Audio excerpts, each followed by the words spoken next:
So we have that to look forward to. Let's get rocking. It's the last. Oh, I was going to do, I had a ritual. Hold on. Because I blew this with Tim Mateer yesterday. I'm sorry, with Persistent Politeness yesterday. And I'm going to have the page marked just in case. Okay, from Simple Eyes and Other Poems. You are the bare-chested cowboy in the movie who whips the naked girl with silver chains. See her pink nipples quake while your eyes bulge out and you die like Schwarzenegger Hamlet on the airless moon, and tracer bullets tear your cardboard brain and spaceship of styrofoam apart. What is the ache inside that sings, "You are nothing. You are Captain Nowhere striding big and no, you are Captain Nowhere." Oh shit, I fucked it up already. Talking big and striding over butts of cigarettes and buying stacks of cheesy things to prove yourself? Pictures, vacuum formed, and noises made of air. What a bunch of chicken shit. Somebody owns your pale ass, and his greedy crackpots program the drum machine for which you march. You've got a soul out there. You've got a soul outside to build and put inside of you. Otherwise, you're just collages of the crap you're told to do. You can get your fill of taking orders. The stars and fields of loving eyes are cliffs of consciousness. Everything you ever thought you'd feel might be there in cliffs of consciousness while you rub your hands and brush your fur. Send back the hype and tell the manufacturers to drink their smoking oil. Then use the silver chains to bind them in their lairs. That's one way. That's one way to be a real outlaw, but maybe that's too hard. Listen to the jingle of your spurs.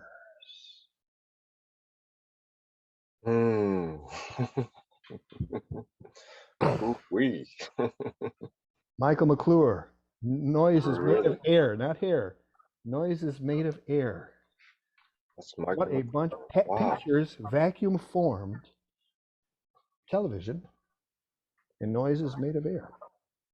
What a bunch of chicken shit. It says right there. A bunch of chicken shit. There it is. Best use of chicken shit in a poem in the 20th century, I think. I don't know. Somebody owns your pale ass, and his greedy crackpots program the drum machine for which you march. That's so good. Oh, I love it so much. From Simple Eyes.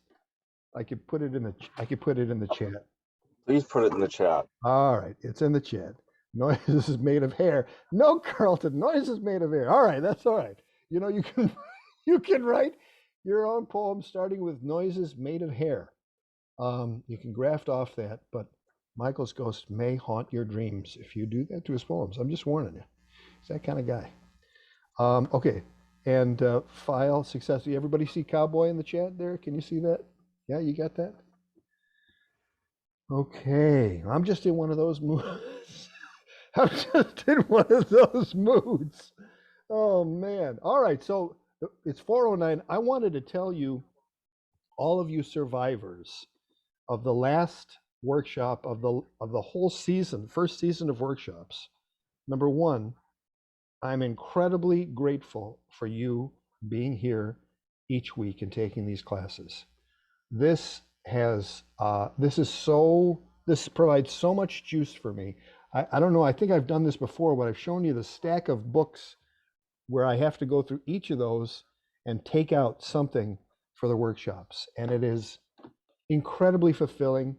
It gives me so much energy, and it's a beautiful thing. So from someone who was diagnosed with chronic lymphocytic leukemia in February of 2019, and it said a lack of circulation of ideas and a lack of joy. You are helping me circulate my ideas. You're engaging with my ideas, and you're giving me much joy. So dealing with you every week for me is a healing thing. And I want to tell you that as authentically and honestly and directly as I can. So thank without crying. I don't want to cry. So thank you for that. So we made it. This is the last week. It's going to be very easy today, laissez-faire. I want to hear about what you're going to do for the Postcard Fest. And if you're not doing the Postcard Fest, I want to know. Thank you, Sigrid. So, Sigrid, why don't you start? Wisconsin Alien, unmute yourself. And you are signed up for the Postcard Fest, so please tell us about your plans and any information on anything, thoughts you had about the material, including all of the second edition of Revolutionary Letters and Okay. that. Okay. Well, just a second, because I don't usually stick to my script, but I do write it out every week because you asked me to. But I do tend to wander.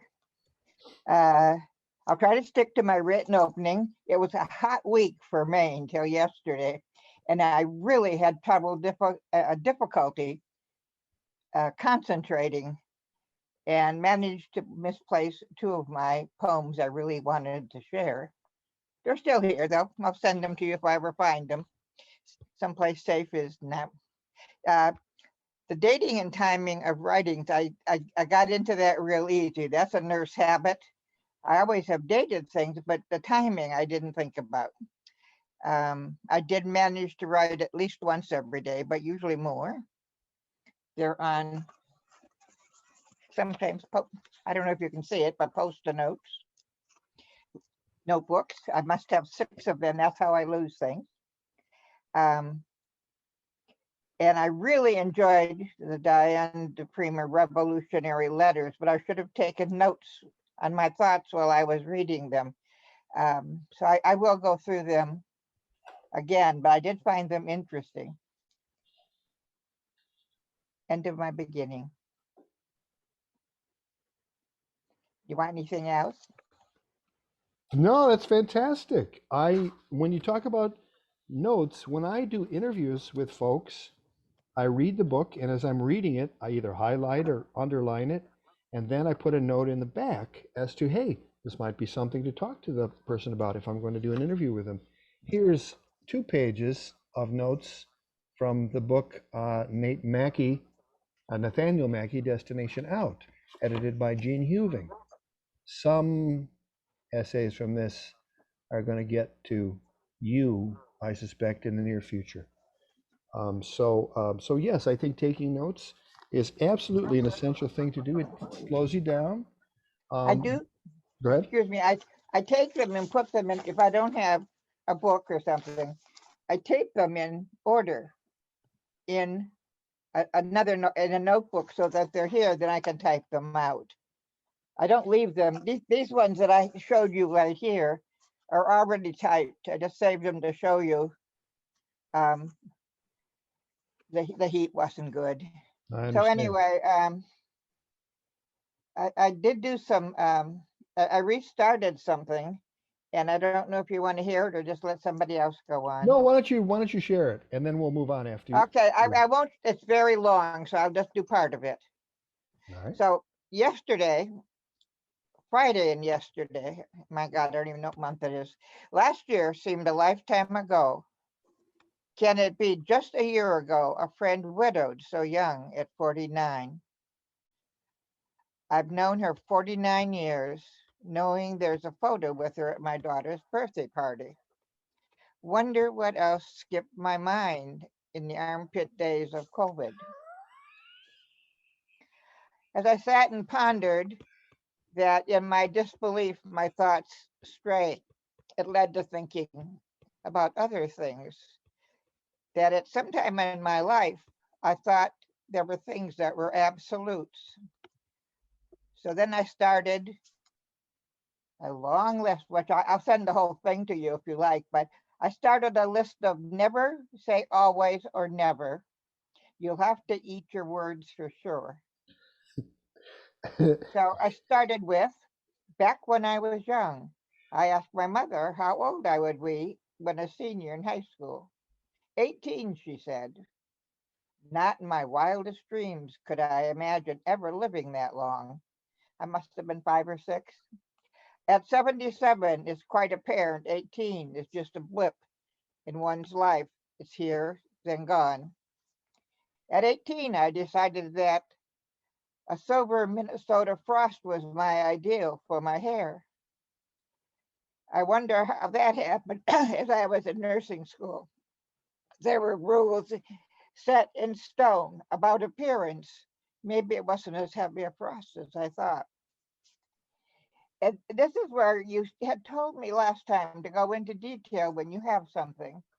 And that makes it terribly long for me. So I'm wondering if I should be dividing up by time frames. You have the revolutionary letters, 1, 2, 3. Yeah, no. I think Should I that make it sections? Because the hair thing is, no. oh, my hair, I yeah. think what makes it long is unoriginality and when the energy gets sapped. So when you say something is carved in stone or whatever, cliche. The problem with the cliche, besides we've heard it all before, it's not really a deep expression of you. It's a placeholder This for something inside you that would be original. Now, on the other hand, armpit days. you know, come on, armpit days. That's fantastic. I've heard of, Gary, Indiana as the armpit of the Midwest or whatever, but armpit days is fantastic.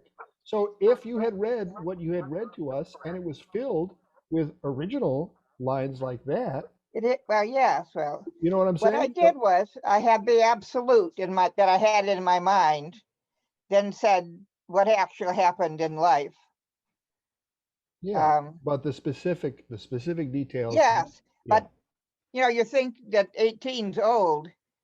You know, I do remember being 18, but it wasn't very long. Hmm. And then I put down about the next one was about I was reprimanded for my uniforms being too short.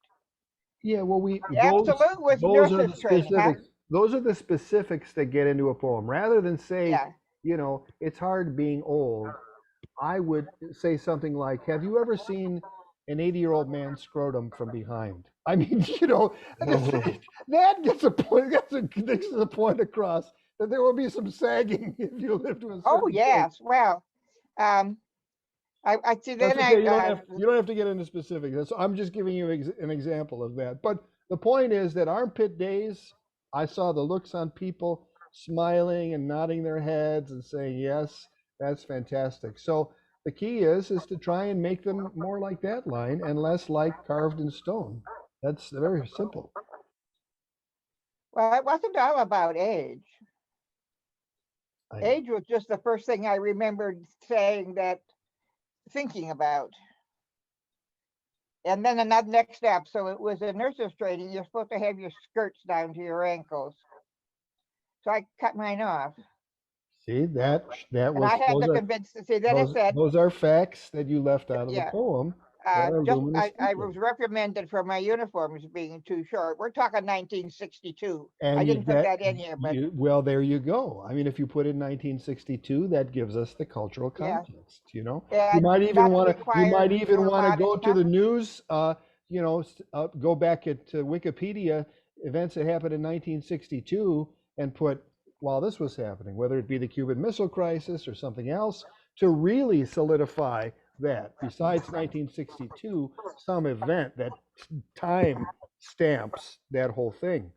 So I I hope remember this the is. missile I hope crisis. this. Yes, I don't remember it, but I know of it because I do. my mom had just come from that island to the United States and was hoping to send us kids to Cuba to study Spanish, figuring we'd go there for the summers. And the economic Yeah. blockade by the United States against Cuba, which still continues, happened, and so there were ramifications that affected my life.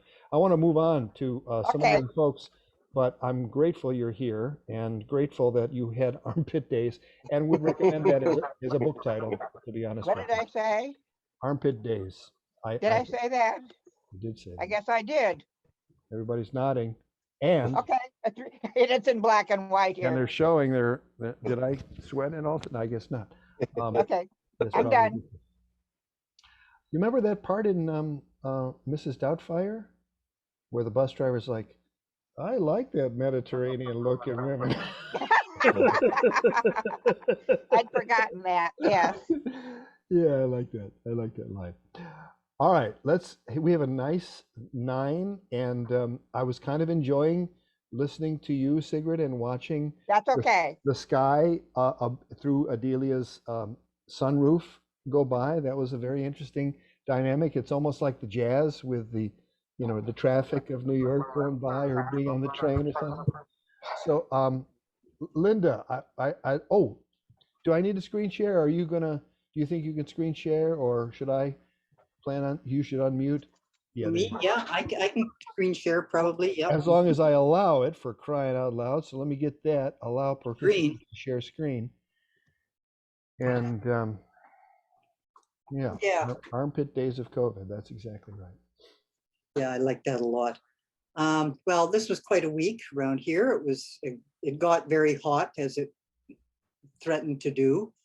We got to 44 degrees, which is like 111. We don't have air conditioning because nobody's ever really needed it for more than 2 minutes. Mhm. And now everybody's going like heat pumps and looking things up, and you know, And Lytton, British burned Columbia, down. Yeah, the you know, whole town.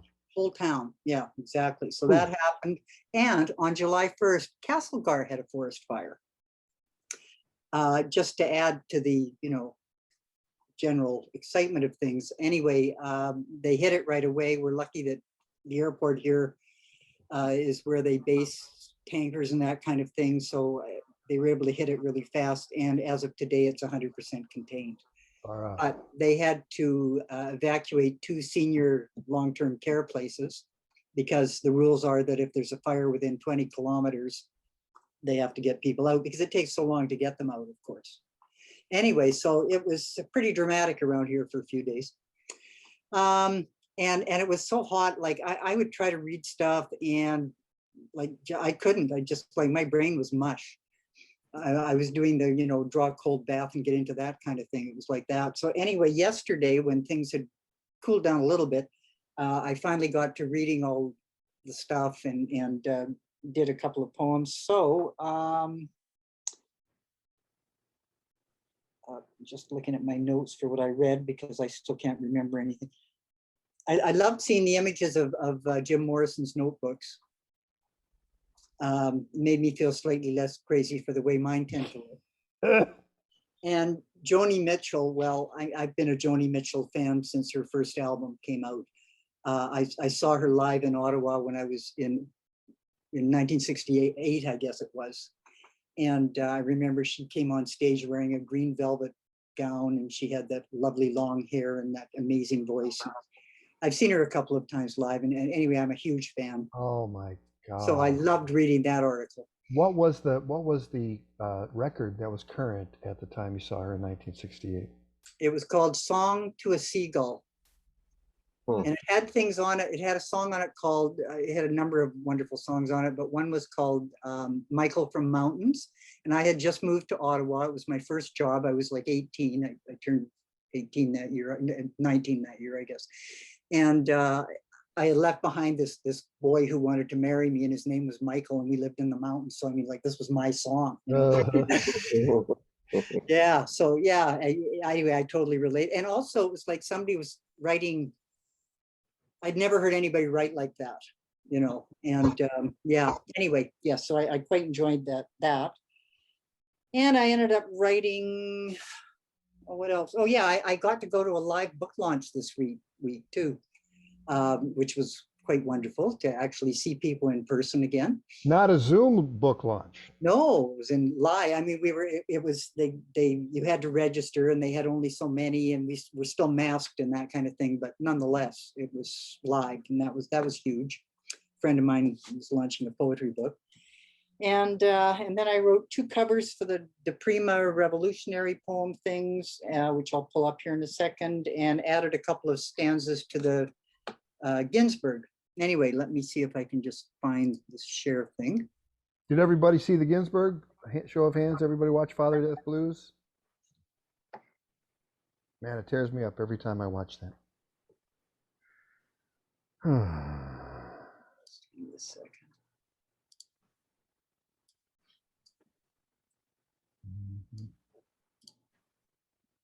Mhm.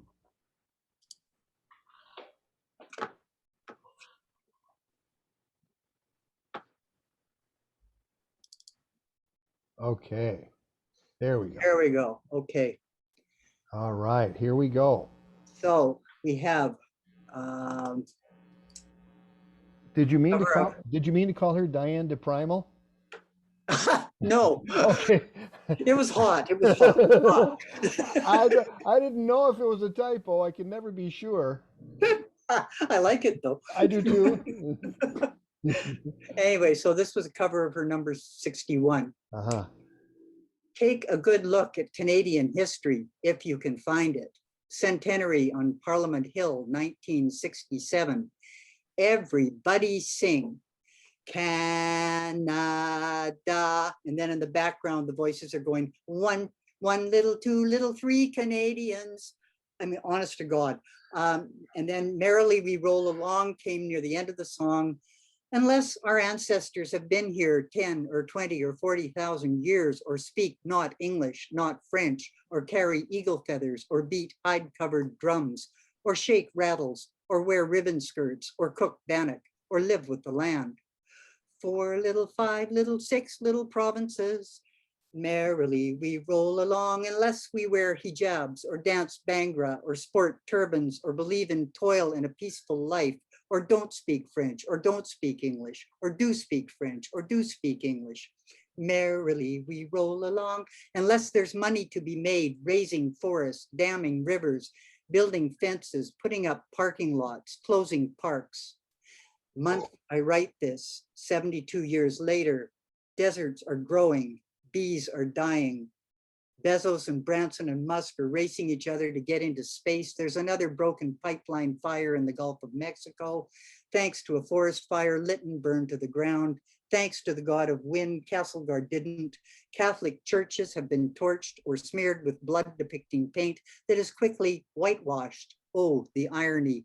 COVID numbers are down for now. Variants don't care. Gas is headed for the $2 a liter mark this summer. Year I was born, Mahatma Gandhi was assassinated. State of Israel was created. Newfoundland joined Canada. Toronto Maple Leafs won the Stanley Cup. 33 and a third LPs were invented. And all I wanted for Christmas was my 2 front teeth. Little So- money riding on the maple leaves. Yeah, so there's that one. And then the other one I did was from her number 63. Michael Kovrig and Michael Spavor are the 2 Canadian guys that are currently under house arrest in China. And we haven't been able to get them back for a couple of years. Free Michael Kovrig, free Michael Spavor, free Germaine Rukuki, free Aung San Suu Kyi, free Britney Spears, free the furious who pulled down statues, free the prisoners in jail for weed, free the children in the ground in Kamloops, free the children in the ground in Cranbrook, free the children in the ground in Cowess's First Nation, free the children in the ground that haven't been found yet, free the children in the ground that will never be found, say their numbers, say their names. Free the mink stuck in wire cages, free the protesters perched in trees, free the protesters lying in the road in front of behemoth machines, free the protesters chained to behemoth machines, free the tongues of the silenced, free the minds of our elected representatives, free the minds that do not think. Fantastic. It was Hey, kind of ranty yesterday. Yeah, really beautiful. I mean, when you get into Kamloops and Cranbrook, it's really powerful. Near the end, free the protesters changed to behemoth machines, the tongues of the silenced, the maids of our elected representatives. You might want to take a couple of frees out there near the end to sort of change the rhythm around. But other than that, beautiful. Aung San Suu Kyi, she's kind of changed though, hasn't she? Kind of been Yeah, co-opted. it's kind of gray. Yeah. Yeah, so freeing her might free her from her lower impulses, because I think she's sort of changed sides somewhere, but you may want to check that. But I sort of did and yeah, left it in, but yeah, I'll look again. yeah, I don't know. I don't know that situation too well, but I know that she was seen as a great freedom fighter 20 years ago, and then something happened. Yeah, Um, she got the Nobel Prize in '91 or something. is she Yeah. did win the Nobel? That's right. Did you have fun writing that? Hmm. Yeah, I did. It Yeah, was, it's a good form. yeah, it was like, yeah, a lot of stuff came out. Yeah, Far out, Linda. Stay cool. thank you. Glad you're here. I am too. Who's next on this big wheel of hits? Here we go back to. Oh, we've been rearranged.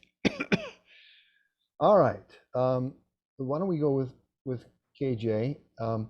KJ at an undisclosed location in Kentucky. Is that what I'm hearing? Or Yeah, that's where I am. okay, Somewhere in Kentucky. I'm in a bedroom with bunk beds. I'm sitting on the floor. So if my machine rocks back and forth, sorry about that.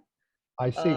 I'm reminded of with the bunk beds. I'm reminded of Big when Tom Hanks is a big little kid, and he says, "But I get top." He's talking about the bunk bed. Love that. This is one of those bunk beds with the single bed on the top and the double bed on the yeah, bottom. of So, course. Yes, yes, so yes. we have a grandson who sleeps above us while we're on the bottom one. And your grandson lives in Kentucky. Yeah, it's Sherman's youngest daughter and her husband and their 3 kids. They've got a 5 and a 3-year-old and a 5-month-old. So there's always things going on. I guess so. Yeah. And when we were in Chicago, which was last week, we were seeking shelter from tornadoes. Right. So that's the closest I came to actually being in one of those. Yeah. And we were seeing another daughter. So it's been on the road. We didn't fly, we were driving. So A whirlwind tour? No, stop. yeah. Well, we were back originally in Kankakee in Illinois because that's where Sherman went to high school and it's his 50th high school reunion. So we're just a big mixture of the young and the old and as my son used to say, the young and the rest of us. That soap opera. So it's been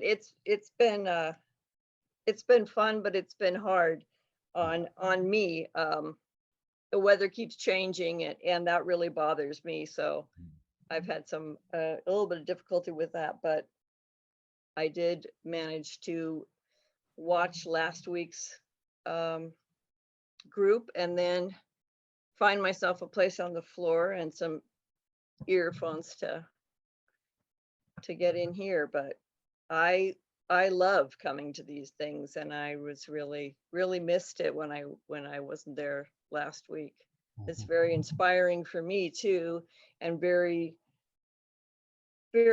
good health wise for me too, to be with people that are creating and I like going through.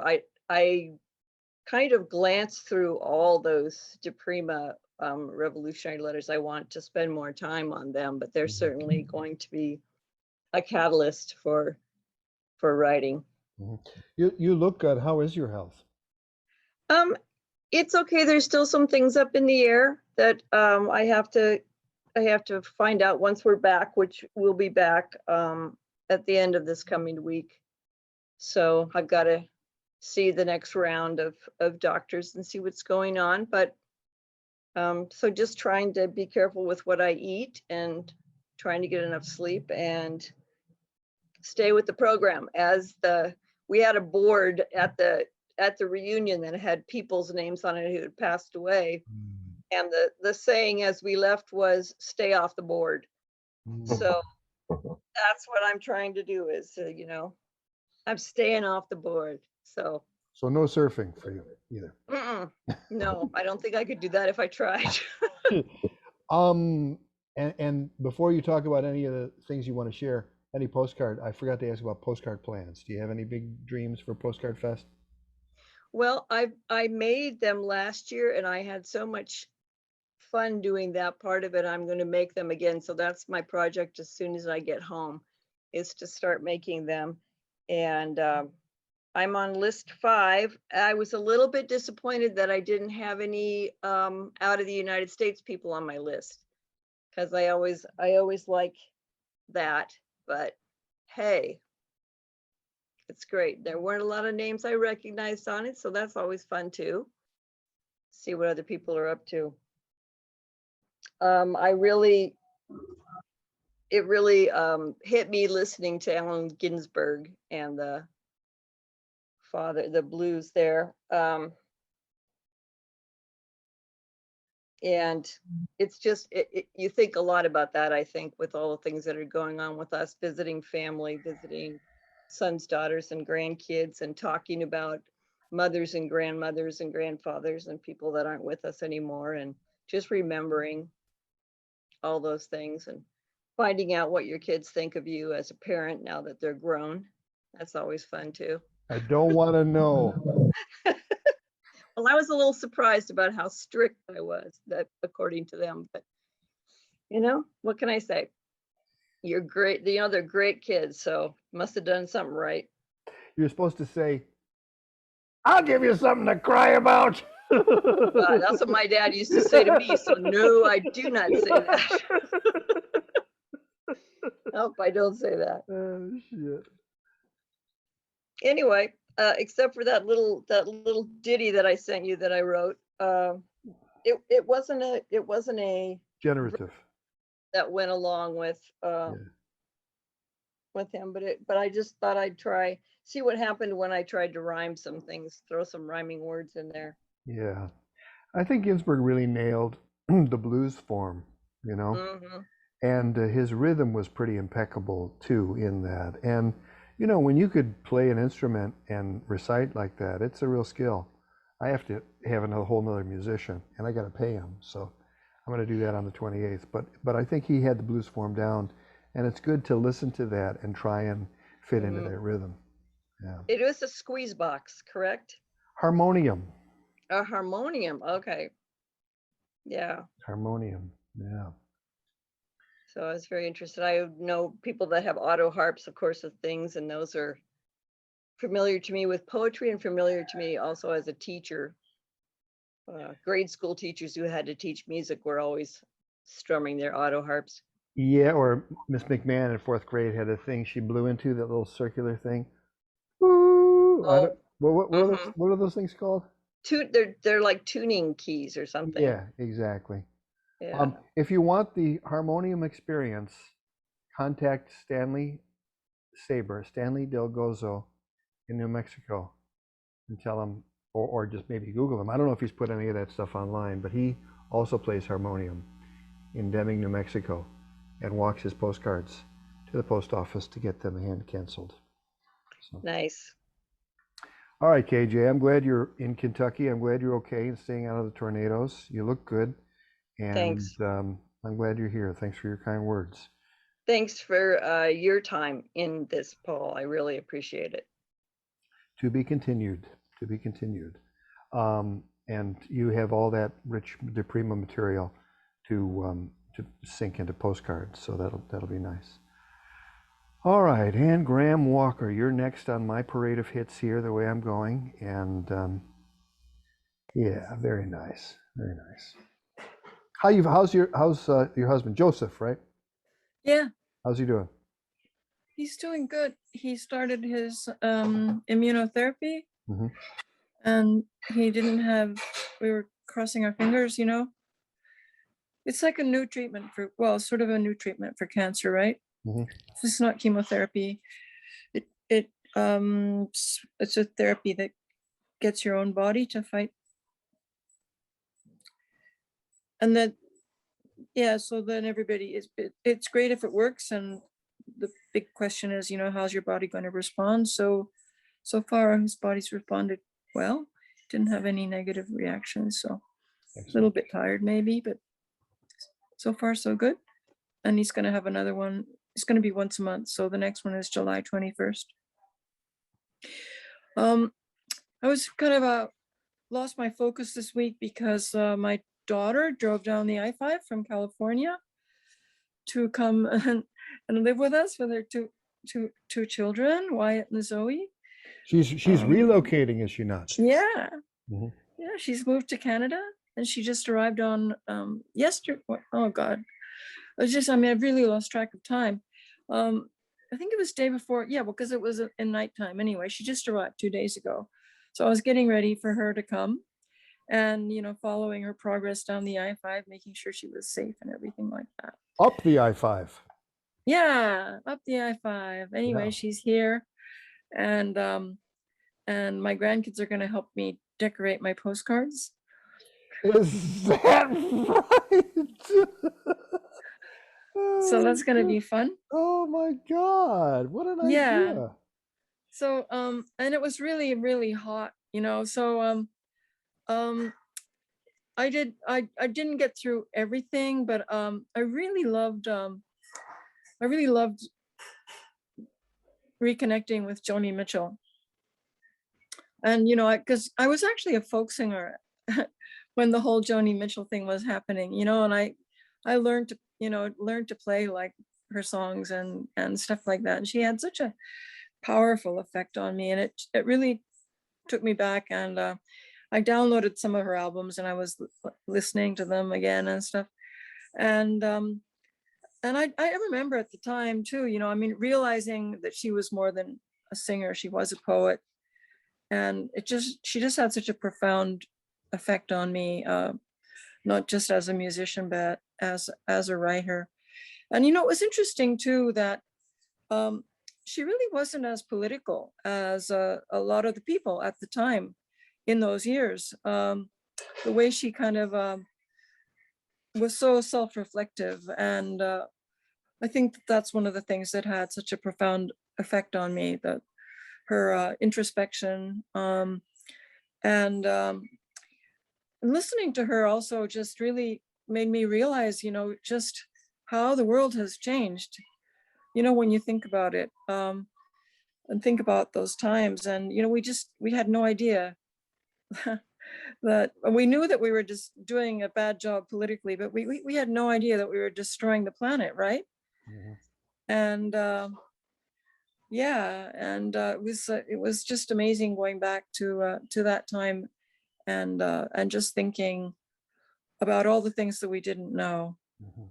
then that we know now. But she had some sense of it, and I love the way the writer described her as, this is not just iconic, this is archetypal, the level that she's So- gotten to. I think the level that she's gotten to is an equivalent to Miles Davis or Charles Mingus or So powerful. Thelonious Monk. And when you're saying that she wasn't as political as those other people, she was at a deeper level than that. At a because deeper level. she was coming from the personal mythology. Her personal Absolutely. mythology just comes streaming through what she does in such Yeah. a way that, when you have just broken a relationship and you sink into Blue, which is the subject of that Yeah. article, it's Yeah. just, it's like, holy shit, you're right there. She's right there with you. And 50 years later, it's as fresh as it was when it came out. I mean, that's a deep soul gesture. Right? Absolutely. Right. And that's I what just we're mean trying that to she get. wasn't writing about the Vietnam War, but Yeah. yeah, it was just so powerful. And I loved all the the way they wrote that article with all the commentary from the people that worked with her. And the clips of being able to listen to 8 seconds or 12 seconds of what they were talking about. And it's so sweet how Graham Nash is still in love with her. Who was the one she broke up with a telegram? Was that was James Taylor, wasn't it? James Taylor. And I hadn't realized that she'd been with James Taylor and that he played guitar on 4 of her songs. And yeah. And anyway, I really enjoyed that. that Uh, part. I'm But I glad- didn't get any writing done this week. So I Well, was just see, here's the too thing. busy kind of mentally on the I-5 and Yeah, stuff. yeah, And yeah, yeah, yeah, yeah. No, there's no worries. That stuff is still there. You can still take a look at it. I was talking to Tim yesterday, and it's as much about the rabbit holes yeah, that you go down as it is coming back with something like Linda gave to us today. I mean, that's beautiful to come back with that, and that's very nice. And it'd be great if we had 10 stories like that. But whatever your story is for that week is what it's supposed to be. And if you're Yeah. connecting with the depth of an artist who has reached the archetypal realm, and this class is an excuse for it, maybe poems come out of that. Maybe you're more in an incubation period. yeah, I think You so. are. But when it does get over 100 degrees Fahrenheit, the drinking is more effective. You drink less and get a more of a buzz. So I mean, there Yeah. are some benefits to it. Well, I- my eggplants are growing. The eggplants are growing, but the basil's not happy here. Right. Yeah. Yeah. But anyway, thank you for this course. It was really, you did a great job and really enjoyed it. Thanks, Ann. Yeah. I'm grateful you're here. You look good. You look good. My prayers for you and your husband continue. Yeah. Thank you. As Amalio Madueño said, Garcia's skimpy prayers. Yes. Skimpy, but they're there nonetheless. Okay, we're gonna go a little down, right? We're gonna go south to Cowichan Bay, to the woman who gave us the lovely view out of her sunroof as she was speeding back to the meeting. Which I just loved seeing the sky. If you can't be on Vancouver Island, at least you could see the sky above it, whizzing by at 30 clicks an hour. So Adelia, if you would be so kind to unmute and tell us. Yeah, what I you're doing. took the scenic route back, which takes about the same amount of time as the slightly less scenic route. So where to begin? Paul, I did send a poem that you could upload if you wanted. I enjoyed Joni Mitchell immensely. We have a mutual friend, Paul Edwards, who met Joni Mitchell. Paul Edwards was a rock star back then and Oh, met Joni he Mitchell at that did. time and No hung out with her. shit. So, He fell in love with her, did you say? well, I think he was already in love with her, there's no question, but Uh-huh. got a chance to Uh-huh. be in the same space as her for a few hours with other people. But didn't get to the telegraph or to the No, I don't think was that. it I'm sure he telegraph? wouldn't have minded one bit. Yeah. So yeah, her lyrics are exquisite. I really enjoyed that article. I love her sense of rhythm. I will just be repeating what others have said better than I can. So for the poem, I got it. Are you ready for me to put it up there? You gotta. Yeah. The Diane de Prima, I'm afraid it will come with the postcard. I am going to join the postcard festival. Yeah, I've heard Yeah, that one before. Of course I am. I'm near a post box now. Yeah, whatever. Yeah, what does that mean? You're just being detached. Yeah, whatever happened. That's what it is. I'm detached. That's what it sounds like. Not cynical, just detached. Yeah, no, not cynical. I would never be cynical. Yeah. No, I hope you do. It's a gas, and you're going to go, why didn't I join it 10 years ago or whatever? Well, maybe Yeah, because you didn't know me. That's probably a good reason. Probably, and also because I've been terrible at mailing things with slow mail for a long time. Yeah, you have a lot more fun. People on your list have a lot more fun when you mail the postcards.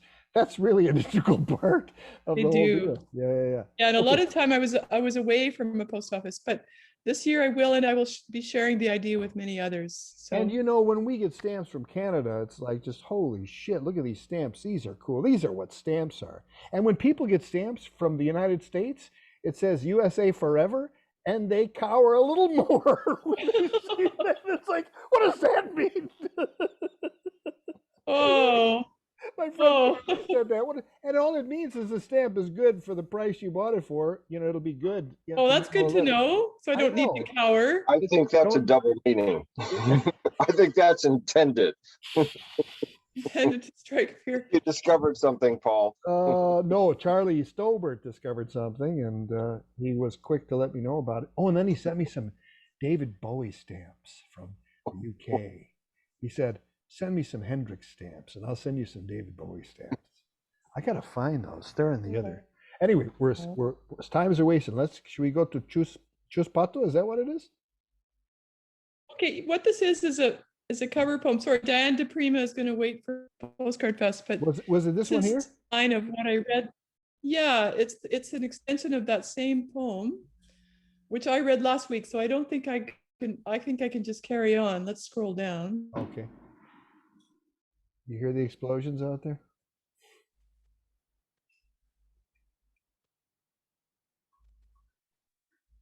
That's it. That's what you sent me just a few minutes ago. What to do in Cowichan Bay. Is that right? Is that not what I should have up there? Adelia? Hello? Did I lose you? She went black on us. She did. Oh, that's not good. Is she in a tunnel? Are we getting the view of the sky? Out the sky? Little Adelia. I thought she just sent this, so I figured it was the right thing to do, but then she's saying It was it's frozen. frozen there for a second. Yeah. We lost Amelia. No, Adelia. Adelia. Oh, well, she's gone. Oh, that's a pisser. I'm not even sure. We have stamps with Leonard Cohen on them here in Canada. Yeah, did I have it? I haven't had the Leonard Cohen stamps. So see, that's the thing. Stamps from another country. You never saw the Cowichan Bay poem. Well, maybe we should read it while she's not here and just say, hey, we loved it and we already have comments for you. So, what to do in Cowichan Bay? When I lean over the chasm of myself, it seems my God is dark. Rilke, which could explain the black on the screen. Heaven and hell are beyond our imagining, but are balanced and close together. Bapak, the man who founded Subud. Early morning and the wind is from the north, funneling through Samson Narrows into Satellite Channel. Wild geese, more than 20 of them, swim close to shore, where their three-pronged tracks decorate the sand like cookie cutters. I once heard that hearts don't break, they just bend. Now everything appears to be bending. The way the spray from the sprinklers on my neighbor's sloped lawn was bending the rays of the rising sun into jeweled mist as I walked by on the way to the beach. I'm once removed from fear, but still cousin to it. Like Orpheus, I've eaten poppies with the dead, and now live what Rilke would call a double life. The outer one entangled as the pink legs of the dead Pacific octopus on the beach, rosy sea dreams entombed in its bulbous head. Roman asks me, if he is so beautiful, why did you leave him? The first poem in Chus Pato's Charenton is about a fictitious poet who may or may not be Chus Pato, whose emotions are described in terms of buildings and geography. So let me write about a fictitious poet in the same way, one who may or may not be me. Right now her emotions are more or less like a shipwreck festooned with seaweed. Should she persevere with the taxing exercises of rescue? The time she feels engulfed by the weight of things is the heron feather she pulled out of the sand and brought home and washed carefully in the kitchen sink. Note, there's a rookery here with over 100 herons. Her doubts have the texture of a stubbled, unkempt lawn and the pent gasp of a swimmer just come up from the bottom of a pool after diving for a lost cell phone. Unlike the poet in Chus Pato's poem, she does not wonder she should just give up all that has been obsession and justification for life. After all, she rescued the heron feather, and now she sets sword ferns before you, the kind that grow in old-growth forests.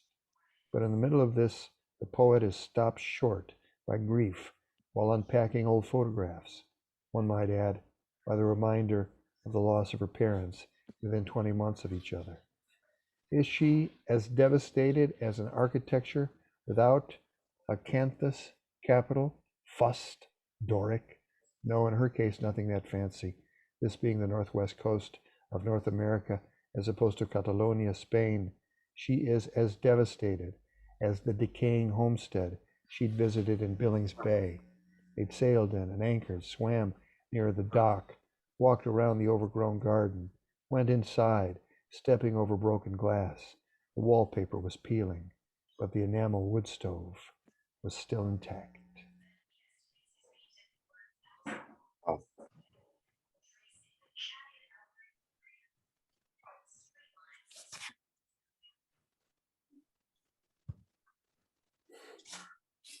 Oh, good. You can hear me now.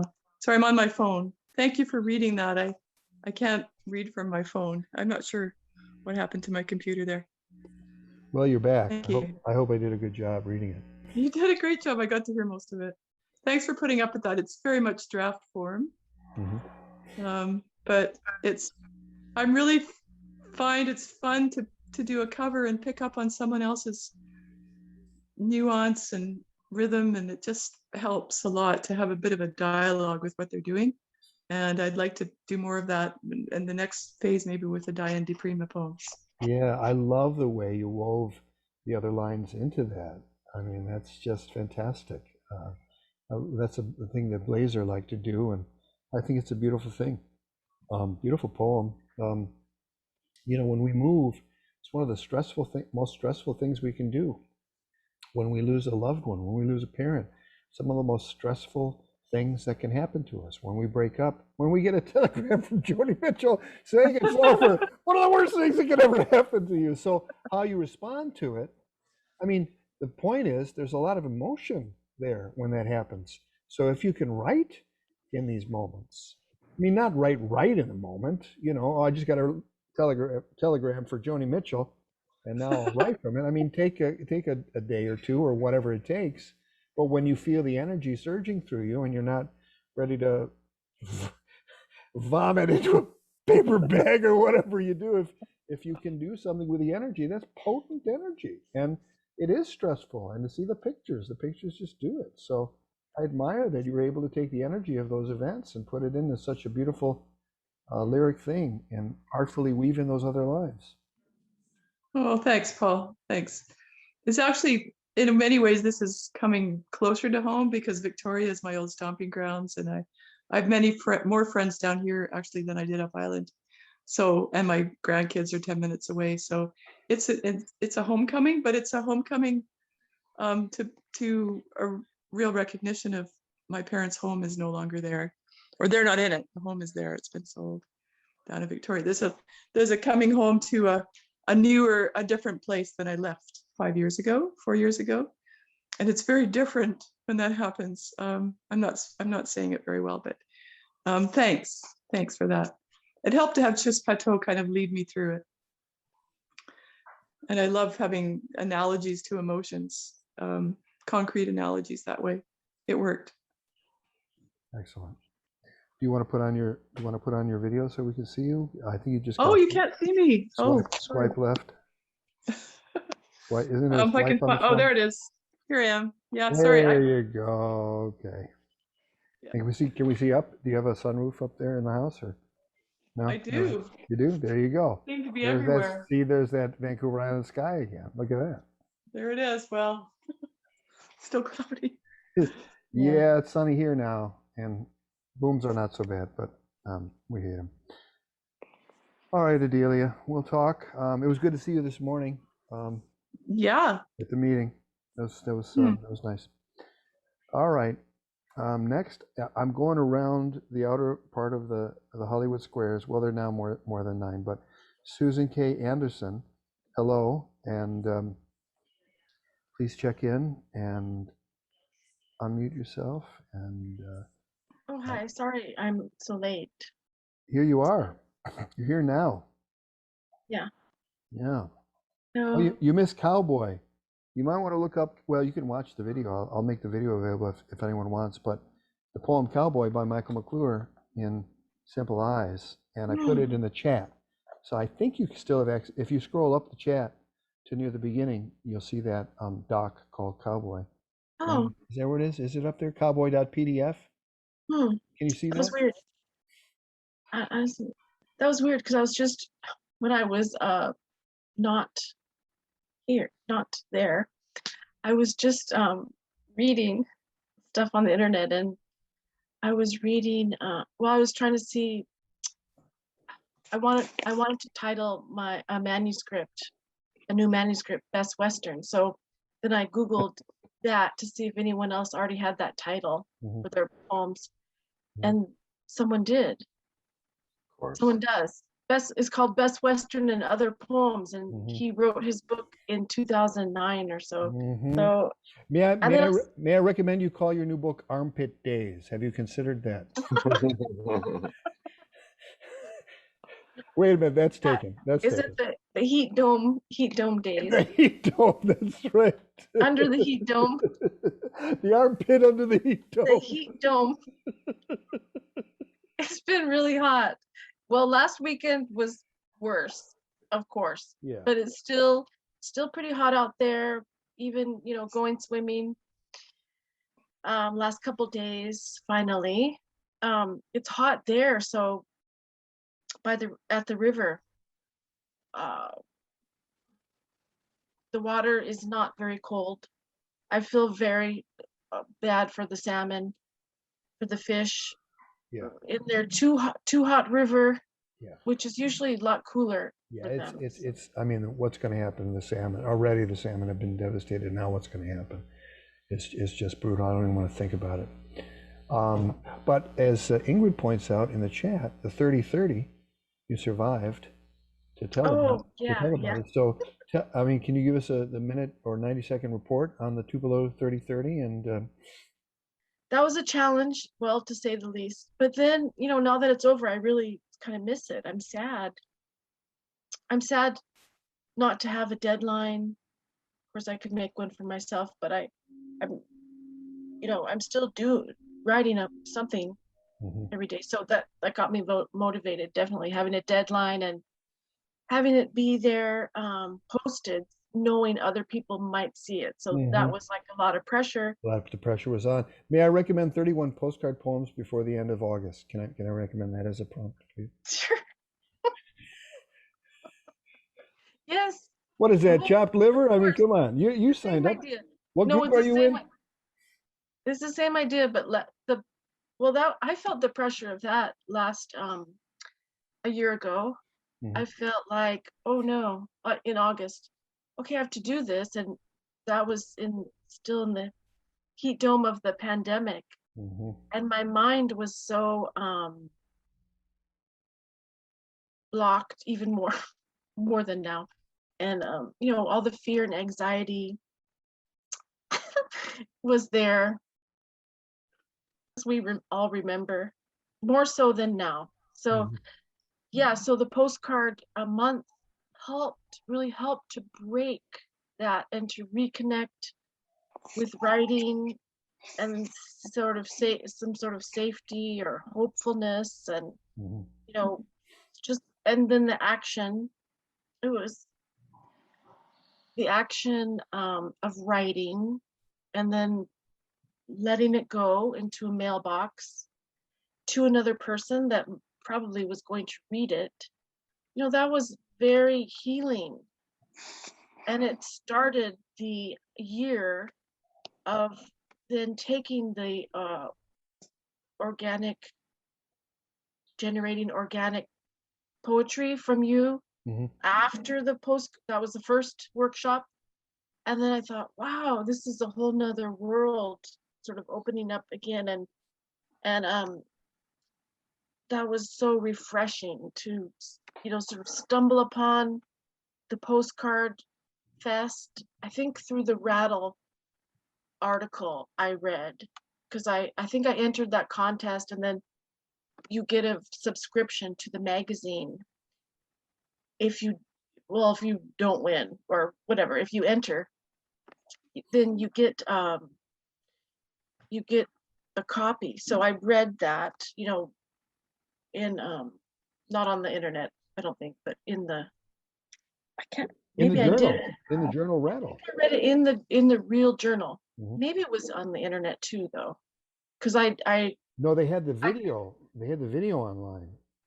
But to read it, you'd have to have you'd be a subscriber to that or buy it at a bookstore or something like that. yeah, I think I read it, in my hands, and then but I do remember copying and pasting the link to that for, the postcard Facebook thing for other people to read and things. So, And thank I you don't- for all the efforts you're putting in on that Facebook page. It's a joy to have you there. oh, sure. Any other admins want to step up and be an administrator of that page? Feel free to, because my Facebook joy stopped many years ago, and now it's Facebook duties. That's funny, but that's sort of sad to hear. The face. I know, and when I say duties, I mean DOODIES. I don't mean DUTIES. It's just a shit show. But that's a whole nother.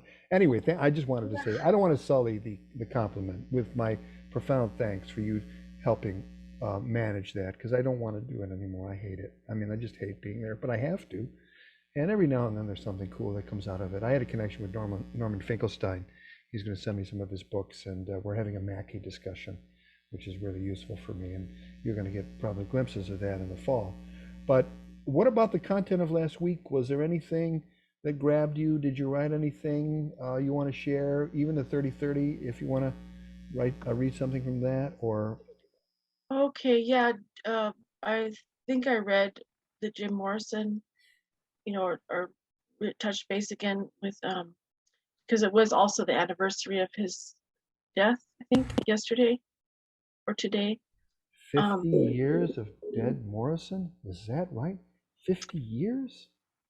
Yeah, when I Is was that in, right? That's fucked up. That's so fucked up. That's 50 years. I can't believe it. Excuse me, KJ. I don't mean to say that with your grandson. when I was studying at the U of O, I took the Survey of World Literature course with someone named William Strange, and he taught us, about Jim Morrison's poetry, and we also saw, films and studied his work as literature. So that's how I've always seen him and the Doors music. But here is a poem. Let's see, my last poem, I guess it's called Planet Heat. How did the trees did the heat? Trees heat. Trees. Trees, trees, trees. Lovely trees in the heat.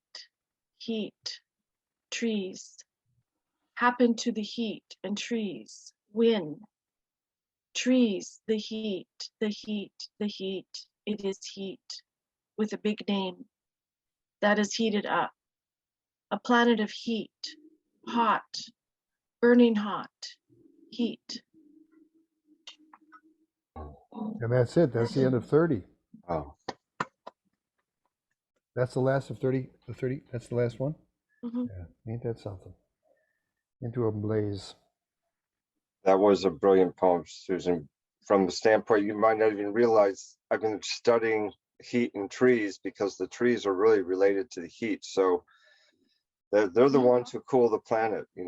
They draw heat up and throw it up in the air through evapotranspiration. So just hearing you repeat those words back and forth made me feel like you were channeling something pretty huge. And I hope you send that somewhere. It's an important poem. That's great. Well, thank you so much. Yeah, I'm sure, Jim Morrison and well, I was thinking about, isn't our planet, I mean, Yeah, it's I mean, happening. it, It's spring. it exists because of trees, or Yep. wasn't it covered with trees at one point? Yeah, the climate was made by green life. The climate we have was made by life. So yeah, to make that link with so few words, that was great. Channeling?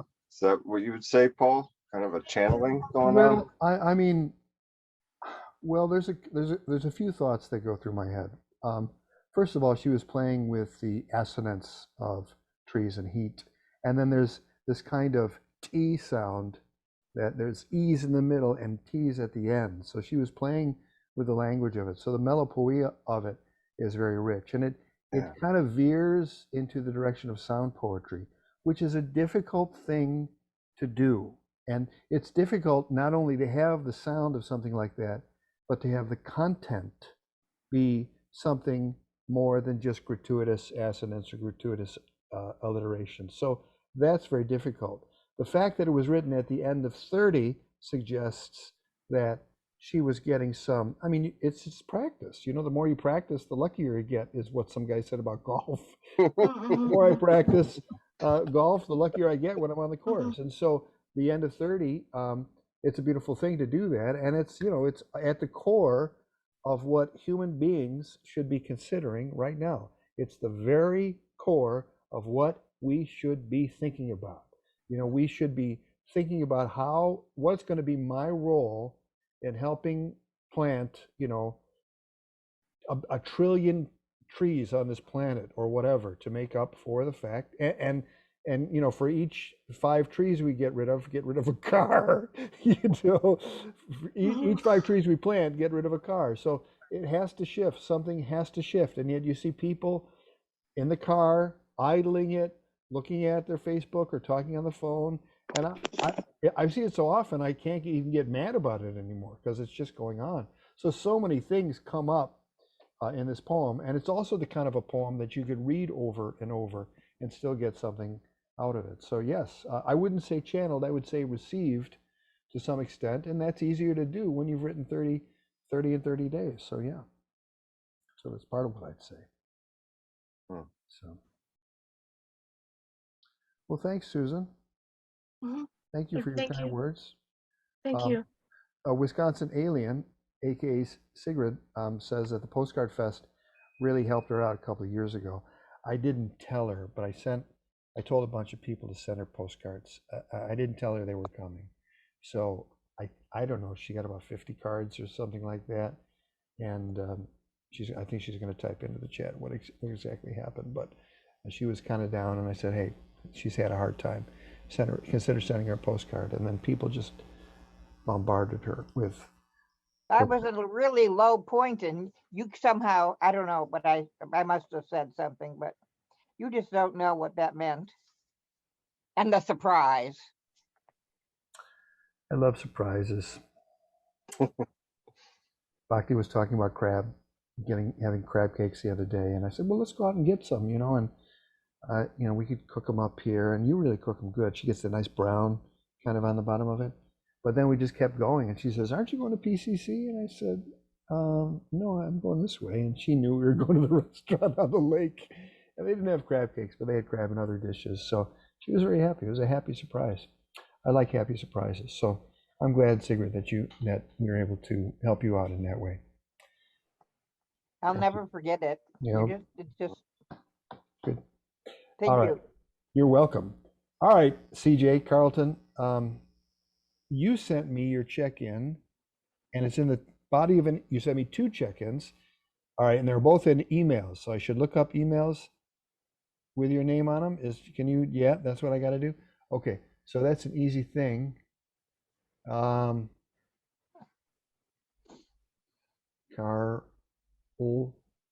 here we go. So Carlton, did you check in for 7/4/21? Okay, there's a PDF, and then there'll be another one. All right, here we go. So I'm going to share screen, and we can all read together, except where's the PDF? Okay, here it is. Preview, here we go. Here is a check-in for 7/4. I might have preferred we met on an alternate day, but here we are, Independence Day, 235th birthday. That is a lot of candles. I hope to be here. I have my sister visiting this weekend, so I may be out watching the fireworks. But if not, I'll be watching Adelia McWilliams' Sunroof and the Sky in British Columbia. No, to start at the ending and to begin anew. I listened to the Father Death Blues by Allen Ginsberg, Allen, for future reference. Some of the words were tough to hear over the keyboard he was playing, harmonium. So I found the words. Oh, and you found the words. Look at that. Shall we just follow the link here? You guys don't see that if I click on the link, do you? No, you don't see the link. Well, I'd have to stop sharing and go again. I think I put a link to the lyrics on there though too. I'm not sure. I don't remember exactly, but hey, Father Death, I'm flying home. Hey, poor man, you're all alone. Hey, old daddy, I know where I'm going. Father Death, don't cry anymore. Mama's there, underneath the floor. Brother Death, please mind the store. Old Auntie Death, don't hide your bones. Old Uncle Death, I hear your groans. Oh, Sister Death, how sweet your moans.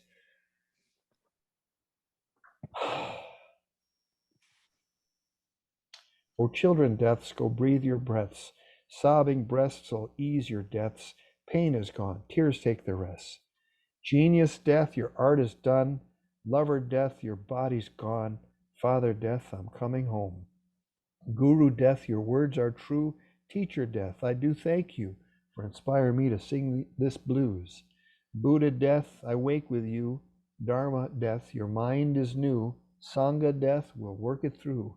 Suffering is what was born. Ignorance made me forlorn. Tearful truths I cannot scorn. Father breath, once more farewell. Birth you gave was no thing ill. My heart is still, as time will tell. Okay, now back to the check-in that we were reading. There, then worked on a cover of a revolutionary letter from Diane de Prima. Evolutionary letter number 7 from Diane de Prima. It started with stones as big as hearts, held by a clench of fists. Then the stones were thrown. Death followed shortly, or sometimes a long time after. Then some stones were found to be able to break other weaker stones. Chert and obsidian, later used as spear points, as primitives with hurling atlatls with deadly accuracy and often deadly repetition. Now centuries and millennia have passed, and we are still very primitive, mostly. Look at your hands clenched in fists of rage when the driver in the black BMW cuts you off on the 408 cross town. Admit it, you wish you had a stone to throw through his lovely car windshield, but instead you give him the finger and an FU at the top of your lungs, but he can't hear you. He is blind to his actions as your lime green VW microbus hobbles its way down the highway. Admit it, you breathe in and out the same air, the same languid despair, the same adulterated affairs, the same truths laid bare. On the bright side, there is an evolution beyond the flag waving, fist thumping revolution. We are not the we used to be. We are not the we are becoming.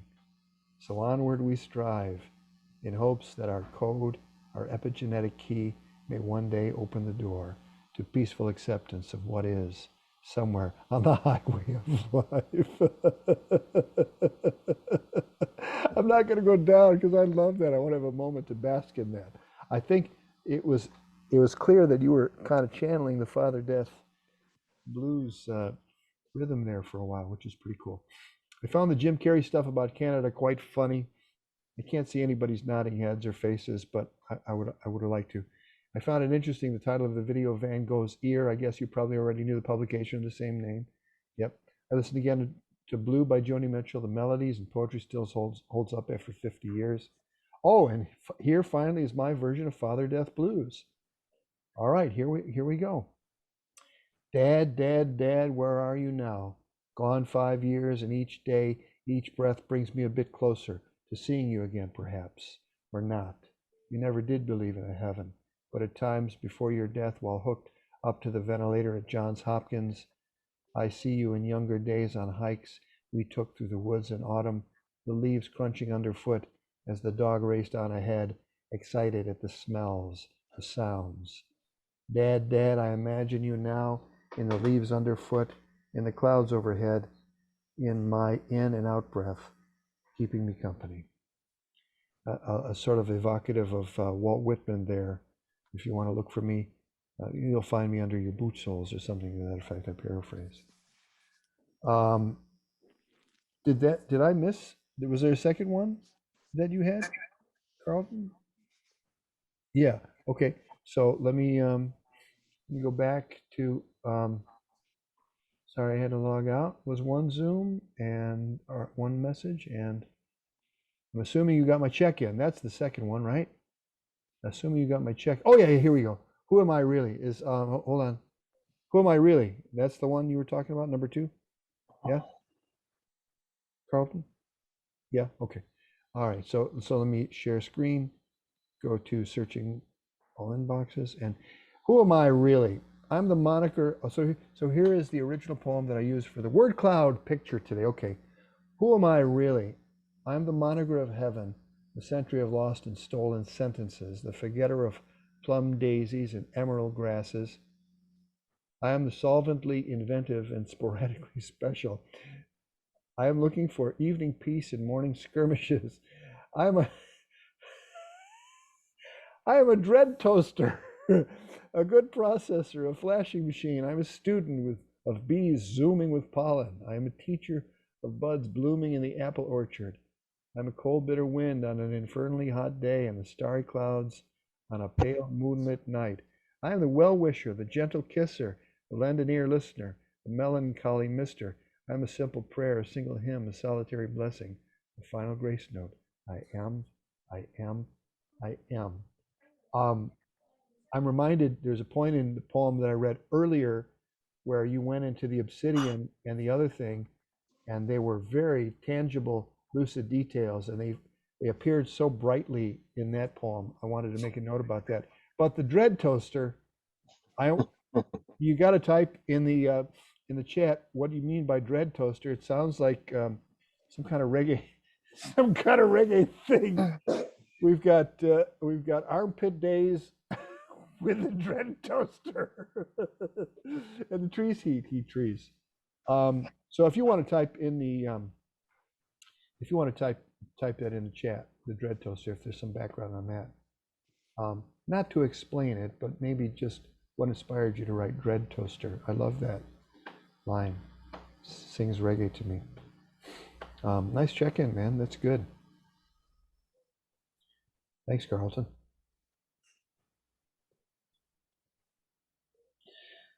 I'm going to go with Carol next, and then I keep forgetting about the pee break. Have we been at it? We've been at it for 83 minutes already. Is that how long it's been? Oh God, I forget about these things. Does anyone need a pee break before we get into Carol? Are we doing okay? We're doing okay. I'm taking Doing that okay. as a yes, we Okay. are. All right, Carol. All right. Yeah. So there's too much to say. I can't say it all. So let me start with this group and the Postcard Fest, which I've done since 2014. And Paul Nelson has changed my life, enriched it, shown me much. And I am so grateful and happy for that. And seriously and laughingly as well. So good. Yeah, right. So thank you for the laughs, Paul. Good. It's been sort of an odd week, not a good one for writing. Still continuing with a lot of thoughts coming up, but stuff going on. We have 2 people in my family have birthdays on the same day. So we had 2 birthday parties this past week, one of which included a cake contest, which meant that people baked the same cake, different people baked the same cakes. And when we went to the party, then we each couldn't have dinner until we tasted all of the cakes and rated them. We had to put different colored marbles in little jars in order to rate the cakes. Do you know the song from the 40s? Maybe Sigrid knows this. If I knew you were coming, I'd have baked a a cake. cake. You know that Yeah. one? Yeah, okay. Wasn't that a Rosemary Clooney thing? Did she do that? I would not I be think surprised. maybe. Yeah, but I also know that I know a lot of songs that are really from my mother's era Mm-hmm. and not from mine. And Mm-hmm. I guess I just was recording these things while I was in the crib or something. Mares eat oats and does eat oats and little lambs eat ivy. And can you translate that? Yes, that's right. Mares eat oats and oats. eat oats. And goats eat oats, yes. Yeah. And little lambs eat ivy, right. Yeah, and then when I was about 10, some friends of the family gave up their record player, which was a huge piece of furniture because they got a new TV set. And so we were given this huge record player plus their record collection.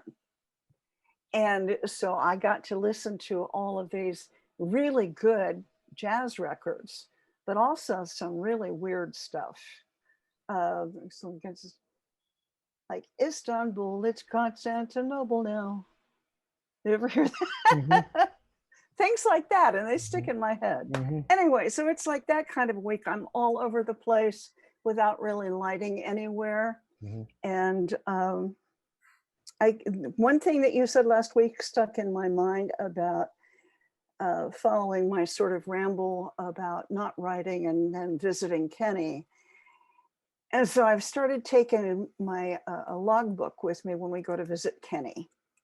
So for those who don't know, twice a week, the whole family converges to spend a few hours with little one-year-old Kenny in the park.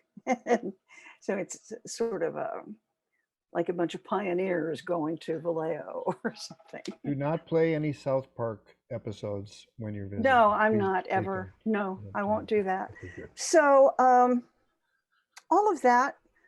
And let's see, with this, the material, as usual, was really fun and interesting. I read the whole Joni Mitchell thing.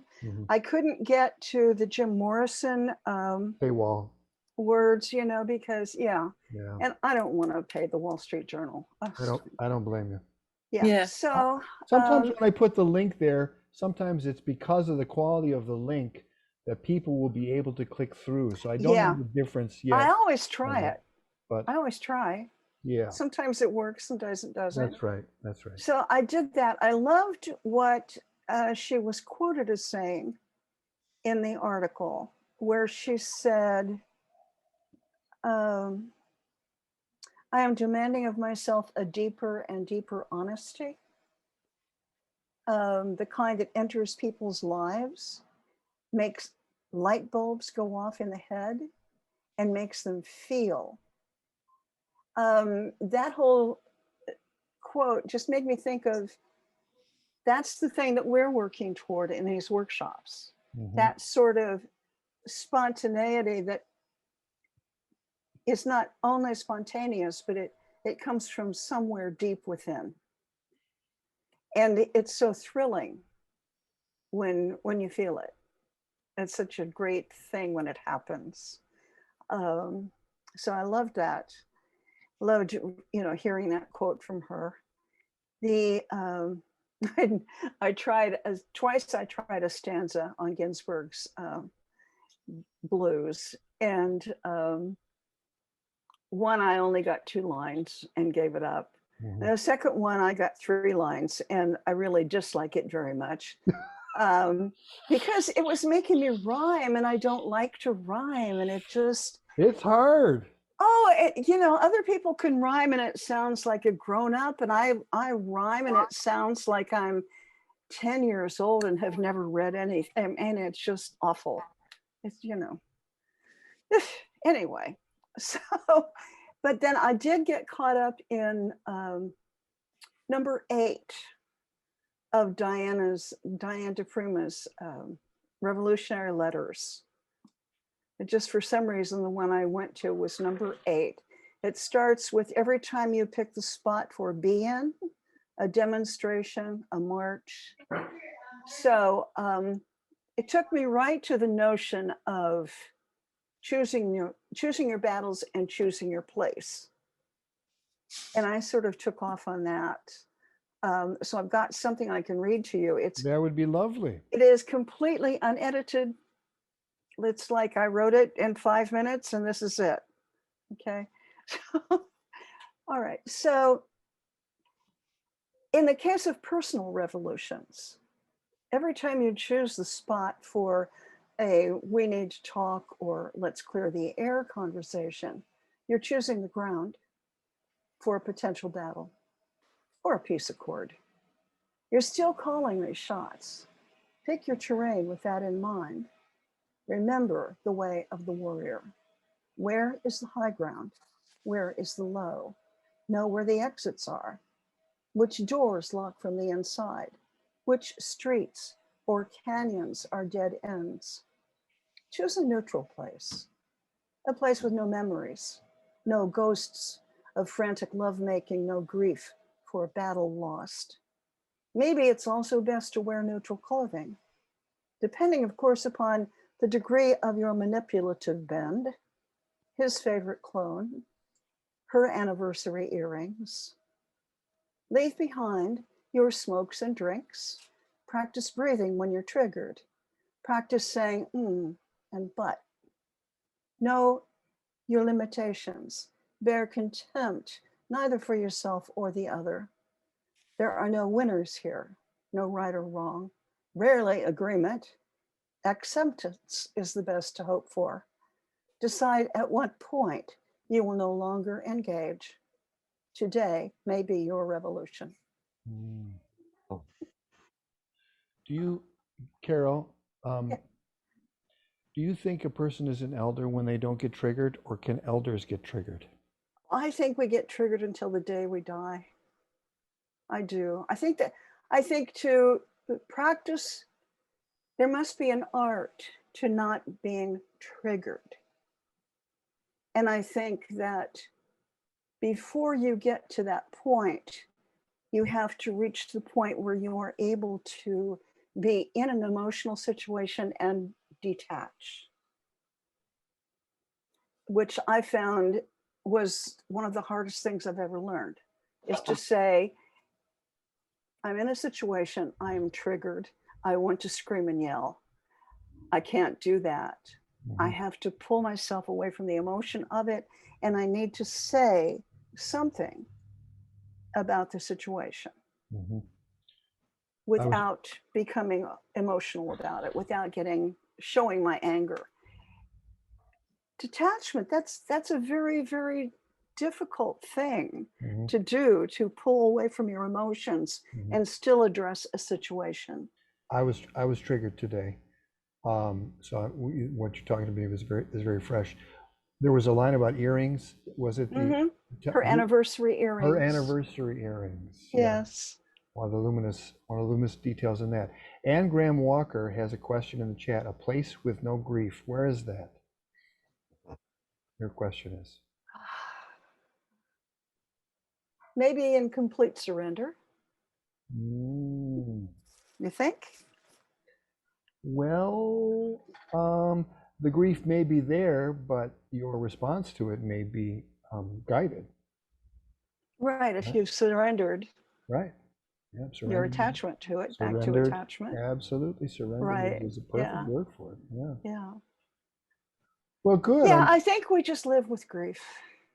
Well, yeah, but I mean, if we don't process it, it eats us from the inside. Yeah, right. So we have to feel it. We have to feel it deeply, but we have to get through it. You know, the Indians on the reservation where I worked for 14 months would have a ritual 1 year anniversary of someone's death, and that was an opportunity. If you have any more grief left after a year of this person being gone, now is the time to surrender it. Right. Right. So yeah. It's a good ritual. Which is a very wise thing to do. I think so. Yeah. I think so. We should all practice that. Yeah. Well, I didn't today. I gave the person back what I really authentically thought. Okay. Yes. It'll take us an hour past our time if I get into that. But yes, I was triggered today. And I also have to say, Diane Prima's letters, it took me to an odd place because, I've lived through all of this.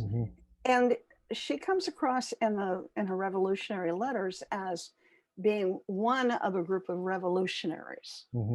We are a revolution. And I remember that, but I also remember being in that time and in those places and being part of something where I marched in peace marches, but I didn't feel that I was part of a revolution. But I also witnessed people who were very much a part of it, who were active, who were very politically active, not in the streets, um, who lost something toward the end of it all. You know, after I wrote a poem a couple of years ago about the lost leaders, the people who joined the NAACP groups, the people who took the buses, the people who were marching and organizing. And then there was that point where they killed all of the dreamers, one by one. Mhm. Martin Luther King, JFK, Bobby Kennedy, Malcolm X, Harvey Milk, one after another after another. And some of those people I knew who were most active, and I thought the strongest, just fizzled at that point.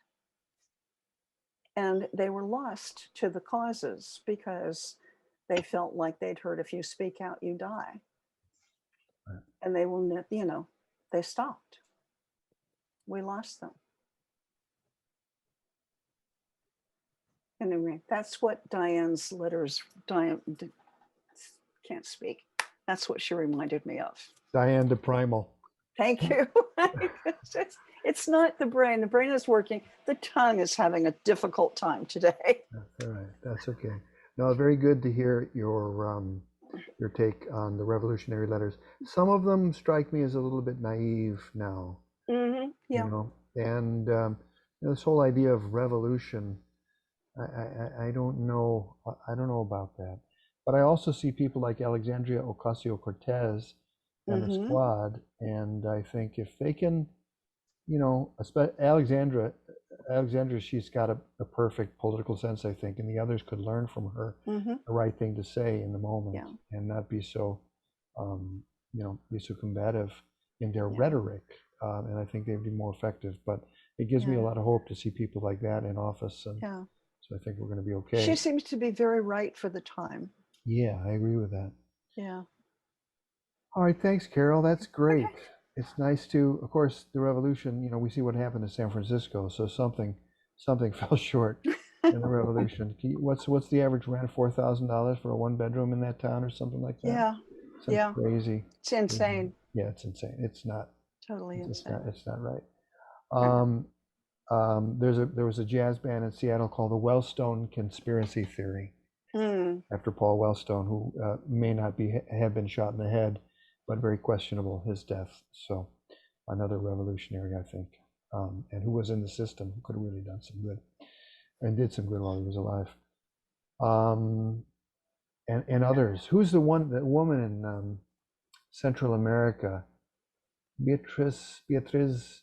Oh, She was defending indigenous people's rights, and she right. also was assassinated. So Yeah. it happens pretty regularly. In fact, in the School of the Americas, that was what they were trained to do in Fort Benning, Georgia. One of the most. Well, I'd love to see somebody write an epic poem about the School of the Americas. It would be a dreadful hard read, but that's your investigative poetry challenge of the decade. All right, don't take that on. Stick with what we have. All right, we're gonna go. We only have 3 more people, and then we've gone through everybody. Oh, but Skylar, Ingrid, stand by.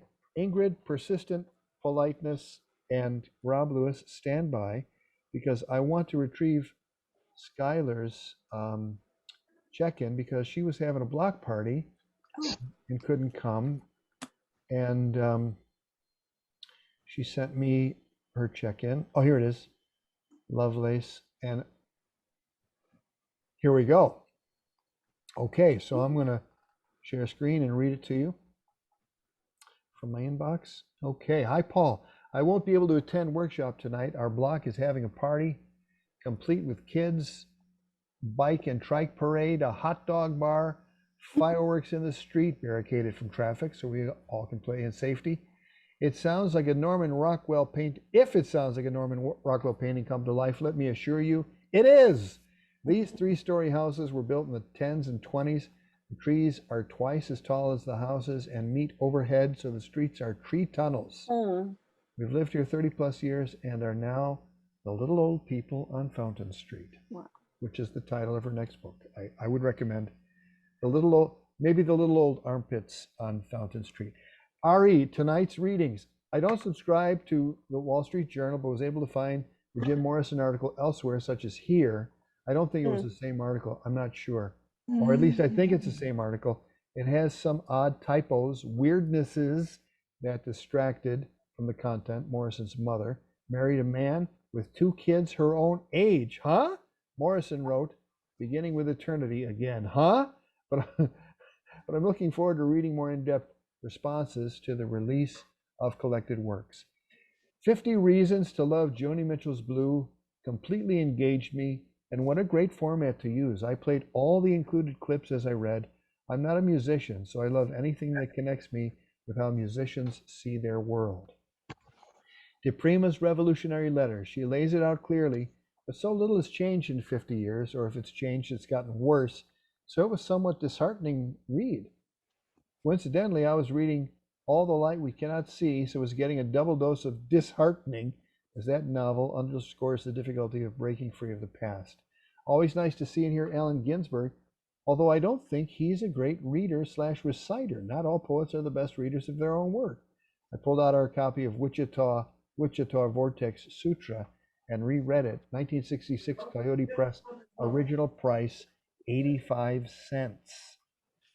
Tangentially ran across and have been thinking about this article about a real-life plan to use novels to predict the next war, and have been mulling it over in the context of projective verse poets tackling current events. I'll be participating in the Postcard Festival this year for the first time. Thanks for the great workshop. Much respect and love to this session's participants. I hope you post a video of this evening's Zoom. Already looking forward to the next opportunity to study and make poetry with you and everyone in the group. Yay, that's a sweet note. And she has shared a Guardian article. Here we go. Here we go. So I go back to the Zoom. I put it in the chat, everyone in meeting, and you can see what she wanted to share with us. So that's Skylar's check-in. And there we have it. Ingrid Bruck. Good afternoon, good evening.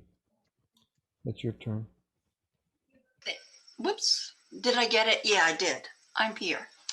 Paul, I learned a lot. I met Nate Mackey and read more and more of his poems and keep on bumping into these people all over the place now. Nate Mackey, Michael McClure, Joanne Kiger, Gary Snyder. I'd read a little bit of him because I liked him to begin with. And Allen Ginsberg. I actually like Allen Ginsberg, and I thought he was a real freak. When I first met him, he was all these like young 20s people, and I thought he was an old man, real creepy in Harvard.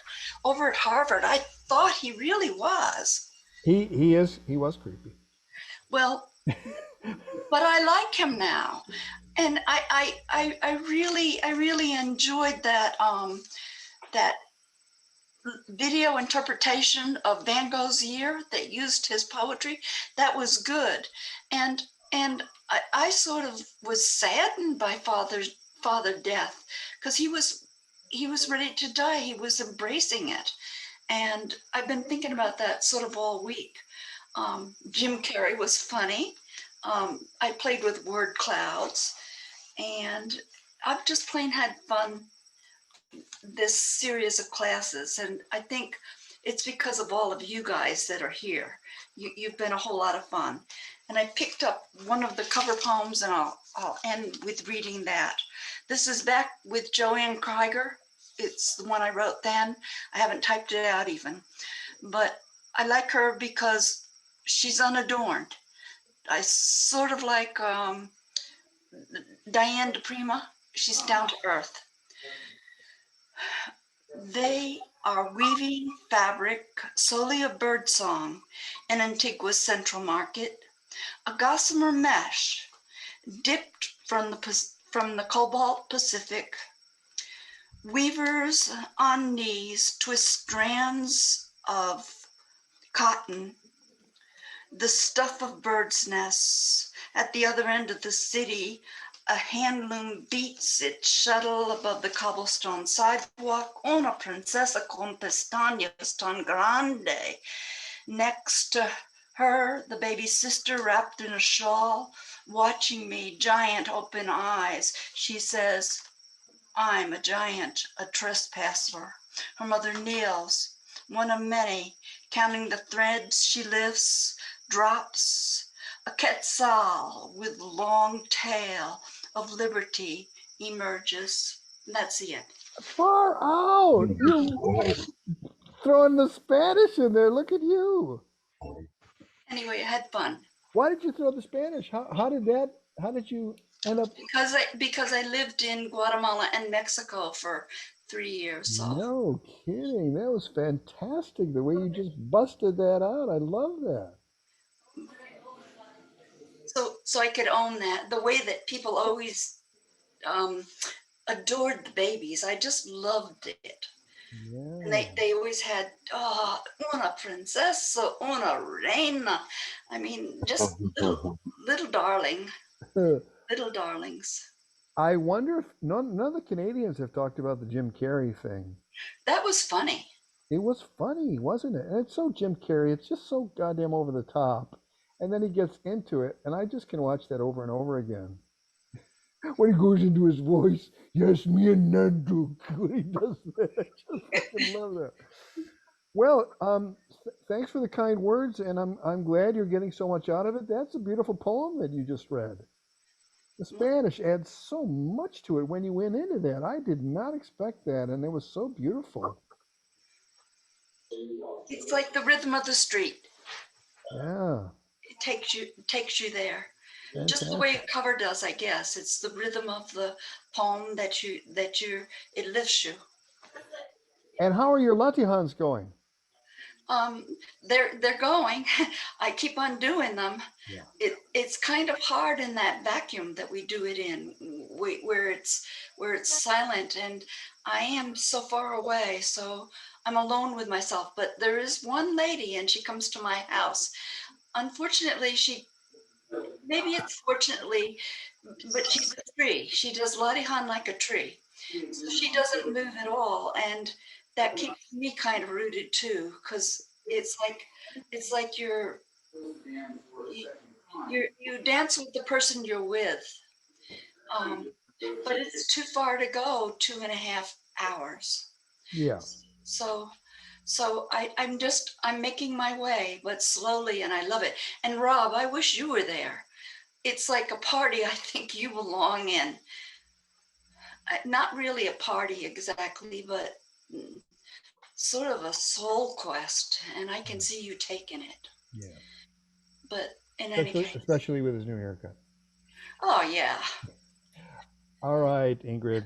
That's fantastic. But thank you, everybody. Yeah. Yeah, it's been great. My mom at 95, she can't, she's itching. She's got all those postcards and the stamps, and she's itching. She just lays down and she's writing them in her head. So she's having fun. So she's gonna write them on the card, yes? No, she's writing them herself. Yeah, okay, good. She's doing it all herself. The I oldest bought her for her birthday present when she turned 95 on June the 5th. I sent her stamps, I sent her membership, and I sent her postcards. And she's got a dream for every postcard. Now she's matching them with names on lists because she's got her list. She's just all excited. It's going to be fun. It's my 6th year. 6th year. 6th for me. Wow. And I don't know how you put up with me, but it's been fun, a good trip. You know, I get more mellow about this every year. Yes, her 95-year-old mom is doing Popo. In fact, if you just give me a minute here. Oh, look at what this smart ass has got going now. She's in group 7. Group 7. That nails it down or narrows it down. Here we go. Group. That ain't it either. So many different Excel files with lists. That's the unofficial master list. Where the hell did it go? Okay, hold on. Just one second. Give me a minute here. All right, here it is, the official master list. I had closed that file. I'm working on, group 12 is filling up. Group 7, wait, hold on, just Alice Glover. Yes. Okay, hold on. All right, here we go. In Rensselaer, New York. East of the Hudson River. Okay, people. See in the chat. There you go. 32 cards in July and August. Alice Glover, 3 Wisconsin Avenue, Rensselaer, New York, 12144-4825, the zip 9. Very impressive. In an elite company, putting the zip 9 on there. Yeah, send her a postcard. I usually do, well, bonus cards, but so there's a bonus card that you can do. Fantastic, 95 years old, and I do want to interview her come postcard time. If there's anyone here I haven't interviewed, you know, if you want to talk about postcards, I would love to do that, and maybe even do some people over. I don't know. That'll be late. That'll be in the fall. Thanks, Ingrid. Nice check-in. Beautiful poem. Some really beautiful poems tonight. Okay, persistent politeness, you're back. I'm getting some feedback on one of you all, so it's a little. If you don't use earbuds, sometimes that creates a weird effect. Persistent. No, it's persistent politeness. Oh, supposed to be politeness. Yeah, I can fix that. Just Yeah, supposed to be politeness. That from the Ed Sanders thing there you go. in the investigative poets. There you have it. And I don't know that. So every week I throw one out. I don't know if people realize it, but I keep a constant list of possible band names for my next noise band. And Paul gave me one yesterday. I feel a little greedy. I get Paul 2 days this week. It's because of your study of the runes. It's the Runes of Redemption is going to be my heavy metal band. I see. And who is the dose? What's the band? The Heroic Dose. Heroic Dose. Now, it's a theater group. Yes, the Rude Mechanicals. So Heroic Dose, and I was hearing that as Dos, DOS. So the Heroic 2. So, but it's not. It's a Heroic Dose, as if you're there at a millionaire's garden party, taking from a bowl of psychedelic mushrooms. Yeah. A Heroic Dose. The Yeah. thanks for the cowboy poem again, just because it brings And those I spurs, still fucked it up. back to I life. used to have that down, and I keep stumbling, and it's so upsetting that I can't get that poem down in one gulp there, but that's the way. I have to tell you a story about that. McClure fucked that poem up with Ray Manzarek at Kane Hall, the University of Washington. And I went backstage and I said, with a smart ass, with all my smart assedness, and I said, and you know, the crowd didn't know the poem, so they didn't know that.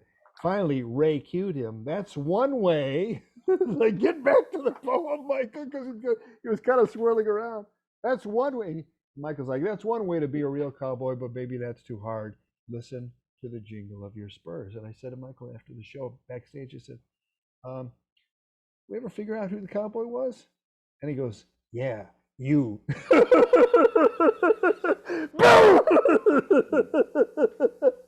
I don't think I ever did that again. I'll never forget that. It was so quick. Don't fuck with him. What are you trying to do, man? Diane DePrima was that fierce too. All right. I'm sorry. I interrupted. Who's is going to inspire my, like I told you yesterday, I'll share with Russ, is going to inspire my fest this year.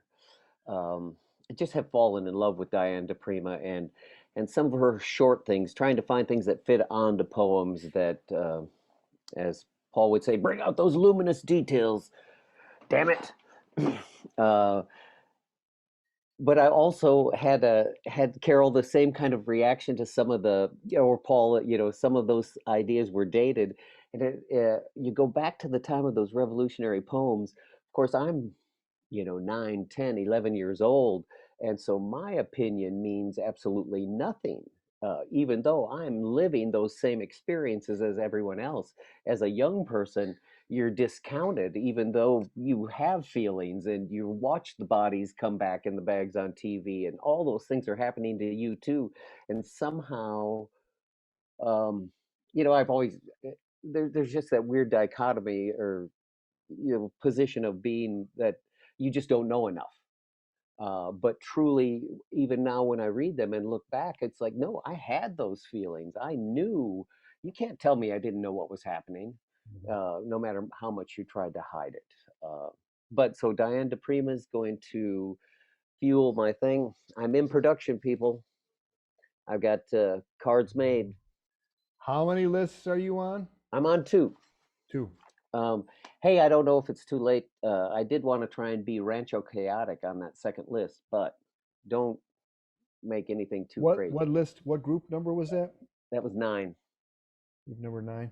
And on one though, Truly Joyous, my first poem will come from Judy Jensen, Oh, which sweet. I share one with her anyway. Every fest because she is right here in Austin. But I get to do that. I wrote some notes from when you go late like this, you get to respond to things. I am told by local musicians that harmoniums are incredibly difficult to blend into bands and work best as a solo instrument because they are so difficult to tune. Um, but the Ginsberg thing, starting with the film first and then the poem, I found it all very comforting. Mm-hmm. I thought, yeah, that's now we're facing death. Here we Yeah, go. yeah. Uh, Carlton, uh, right here in Austin, Texas, we are the source of a church called Georgetown Brown. And this church was traded all the way into Canada amongst Indians because it was such an amazing, made such amazing arrowheads and chert. And then the tree thing, because I'm also reading Overstory right now, but the tree thing, Michael Pollan mentioned in the Botany of Desire that uh, Asia was covered with apple trees. Mm. And there were forests of apple trees, and every tree was individual and different at one point, which was kind of an interesting thing. Carol, again, I'm an enjoy your grief kind of person, and encourage people that all the time. And sometimes they're a little shocked by that. But I said, I'm never going to tell you to get over anything when you lose a loved one. And I am surrounded by my ancestors. Yeah, I've lost both my parents, but they are here with me every moment. I can talk to my mother about anything. Tell us about a conversation with your mom. So it, Do you hear her in your head? yes, absolutely. Her voice is so strong and stronger than my father's. They're probably a deeper connection, but I just have to ask her what to do at almost any time. It's not the what would Jesus do thing, but it's like, Mom, what do you think? Uh, and also because later in life, she, as her artistic talents developed and flourished, when she had time for that, and she wasn't a constant caregiver, um, and she got out from under my father's conservative views, and loved that we had that Obama became president. All these things never would have been mentioned in her early life. The funny thing happened when we moved from South Dakota to Minnesota. She got to change her life because she went from being Mrs. Bill Mateer to Barbara, and she got to take and create a life. And I, from that point on, I think I saw her blossom and grow. It was kind of cool.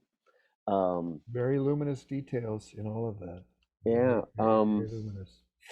And it's nobody's business with the Turks. Constantinople, Istanbul, on what they call it. I'm going to read a little thing. I was wondering what the fuck you were It's talking Constantinople. Constantinople. Is Istanbul or Constantinople? about. We have a local, a kind of a joke or parody band out of Fort Worth that does a great version of that, kind of a modern version. I'm going to do a little one. Because I wasn't there last week, it was a couple of weeks ago. I talked about the altar for the dead, and another one popped up from that because I started cleaning it. See it before they clean it. And so I mined the first line. The altar from the dead is densely populated with treasures, all covered with a layer of dust. I pick up the shell covered box that screams Galveston tourist trap. The chain inside is broken, and at some point the lid will break free. The paper hinge is deteriorating. The felt lining embraces my father's whistle. He was a zebra. He, like Camus, believed that the rules of sports leveled the playing field. That's it. Oh, Yep. it felt. It felt like there. Did you hear the boom just go off? Yeah. It felt like there was going to be more to that. So there is more. Well, keep reading, please, please. So because it goes into the Go ahead. it goes into the other objects in the box, it just becomes a list poem at that place. That's all right. Read it. Read a little more. So one feather, small and brown, an antique marble, light blue and orange swirl. The baby tooth, is it mine? An Indian head nickel, 1926, Warren. That's the year of my father's birth. A wheat penny. Oh, I'm sorry, wheat penny, dated 1956, good condition, 2 years before I was born. The Mexican Olympic coin, 1968, a New Zealand golden coin, $1, 2003. A religious medal, the Virgin of Carmel. A bracelet of turquoise, Orville Jack. 2 mountain laurel seeds, burn beans, and 3 iron Chinese coins to throw the ching. Fantastic. But I got to that point where I just loved that I felt like something else had to happen after Camus. I told you, but actually what's happened is the story of my father as a official, a referee, and traveling with him as a child has started to unfold. Yeah. We talked about that yesterday. Fantastic. So that's kind of what happened at that break where I was like, oh, now it's not a poem, it's a story. Yeah, well, I mean, who cares whether it's a poem or a story? The zebra comment is based on the uniforms that Yes. are black and white stripes. So for those who didn't get that, The story I'm writing is titled The Dance with the Zebras. there you have it. There you have it. Another, such luminous detail, such beautiful things. They really ground it, and they're really beautiful. Yes, to end up with the I Ching, as Linda says, fantastic. Well, Which were Tim, gifted to me by my Sufi master. right on. Yeah. Can I ask Tim a question? Yes, you may, absolutely. In getting to know your parents now after they're dead, are you finding that you're getting to know them better and learning things about them that you didn't actually really know before? Yes, truly. And also, I did a road trip with my father years ago in an attempt to reconcile with him at age 30. I'm 62 now. And my goal was to travel to every home he lived in South Dakota. And he barely started telling me the story, which has even more recently unfolded because of some of my other siblings' investigation to the bootlegging. Now we understand that there was prison time and the embarrassment of that. All these things have opened up to know Mhm. more. But my mother, just because she loved to read and write, often it's the response is, well, have you gone to the library? Have you done your research is what I take that comment on, because for her that's where, especially in a small town, but they had that interlibrary loan program. She could get material from everywhere, and always did, which was also an inspiration to me. It's really lovely. Yeah, Beautiful, beautiful. the bootlegger's wife. Yeah, it's kind of goofy because my father never truly admitted that. He told me that that he was suspected of bootlegging, and that's all it took at that time period for the feds to come in and confiscate everything.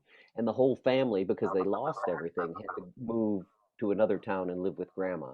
But we know now that not only did they lose everything, he went directly to prison. And once he got out of prison, that shame, he just never left the house again. You know, he was a criminal, and you know, it was and couldn't take care of his family. So that was, and so you know that information, and then my own relationship with my father. It's been an interesting ride, and it's coming out in these stories, Paul. Fantastic, fantastic, Tim. Thank you for your persistent politeness. Yes, I'm trying to be nice. It's working. I'm trying to be nice too, and try not to get triggered. Thank you for not triggering me, everybody here. That's a beautiful thing. Once a day is enough. All right. Speaking of trouble, Rob Lewis, you're up in the corner, and we went around clockwise. We went backwards. I know we should go counterclockwise. I know. We should go backwards and upside down. It only makes sense these days. I haven't been able to do any readings. I've been at Thacker Pass, Nevada, where they're trying to stop a lithium mine on Paiute territory. And it was hot, too hot to think. But what was so bizarre was I realized it was hotter from where I came. You know, it was hotter in Bellingham, Bow, Washington, and all these places on the coast than in the middle of the desert. And that was some vertigo. Just trying to understand that, and being around people who are really really at the point of doing just about anything, and some desperation, and driving home through the smoke and the wind pouring off the mountains, giving the feeling of apocalypse, and then coming back here and now being with all of you is just so much more than my mind probably, but it's a wild and wonderful world. You just have to believe that we're all headed in a very, very terrible direction. The entire state of Nevada is now slated for green energy development. This is only one of the lithium mines. So there's a state that's already dried out. The animals don't have enough water, and they'll be using, I think, like 3,000 gallons a minute for this mine or something. I also learned that the Paiute had their own Trail of Tears, you know, which we think of being about the Cherokee. No, they were driven around too in knee-deep snow. Their women raped. The people who couldn't keep up killed. It's just a horror. And I thought a lot about poetry in the midst of all that. And it was interesting because the guy who was working on the campaign mostly had earlier written a poem saying, or written a long poem, and then said writing poems is useless and pointless. And what I discovered during my time there was how poorly wired he was for the moment, because he was a lawyer, he was strategic, and we were all minions there in his grand plan, and he was getting nowhere. And I came back with a sense that it is so crazy right now that only the poets and the lunatics and the weirdos like us have something to bring to the table, because the engineers, the rationalists, the physicists, the environmental leaders don't have shit. They don't have a thing. They're playing a game that says kill the earth to save it.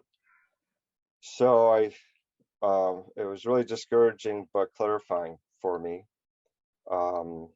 I think we're all doing the right thing in our own ways, and I encourage every poet. I'm going to be encouraging every poet I know, not just to write about what's going on, but to somehow interface with what's going on, because they don't have the language, they don't have the thoughts, they don't have the passion, they won't cry, they won't rage. They will keep coming up with rational plan after rational plan. So something's got to shift.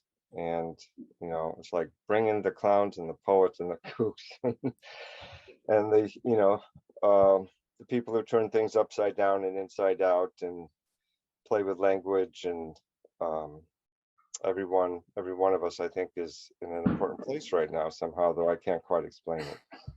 So Well, anyways, you said it. You said we're headed to a horrible place, and I have this feeling.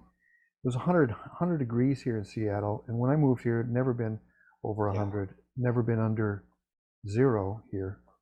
And it was over 100. It was 100, then it was 104, which set a new record for the highest temperature ever in Seattle, all Fahrenheit degrees, and then 108. And on the 108-degree day, I was still able to get 12,000 steps, even though I melt in the heat. I hate it. Was in the middle of the day. I walked into the lake.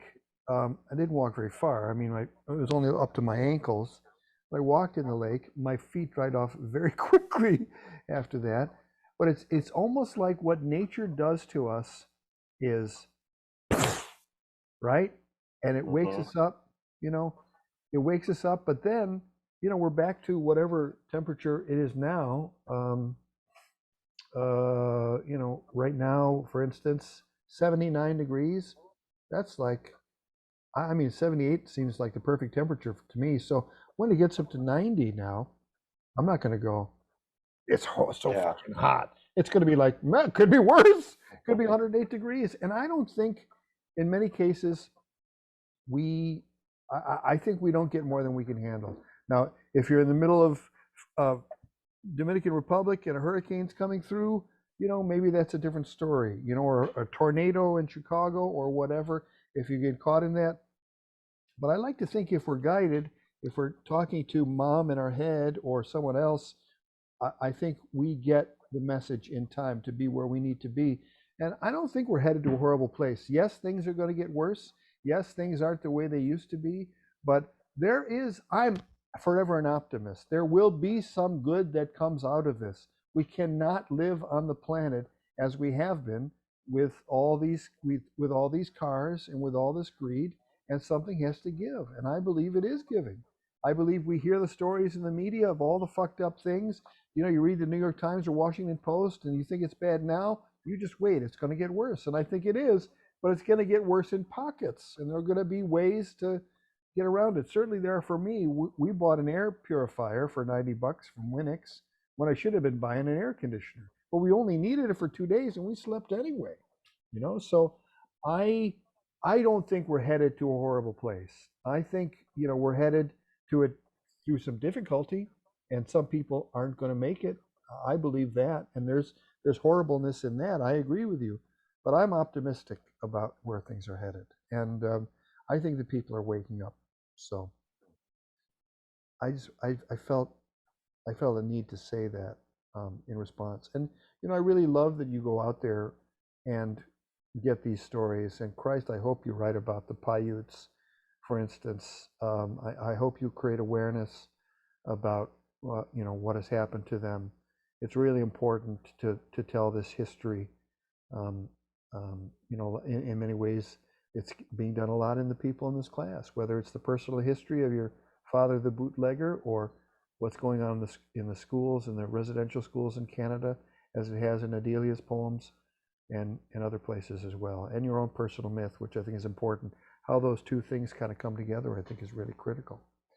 Joni is certainly very rich in personal myth and a very deep soul place where it comes from. And it doesn't hurt that she's beautiful and had that voice that could hit those. I just listened to California again while I was walking before the class, and oh my God. And then the guitar at the beginning of Blue that I found out through that article is James Taylor.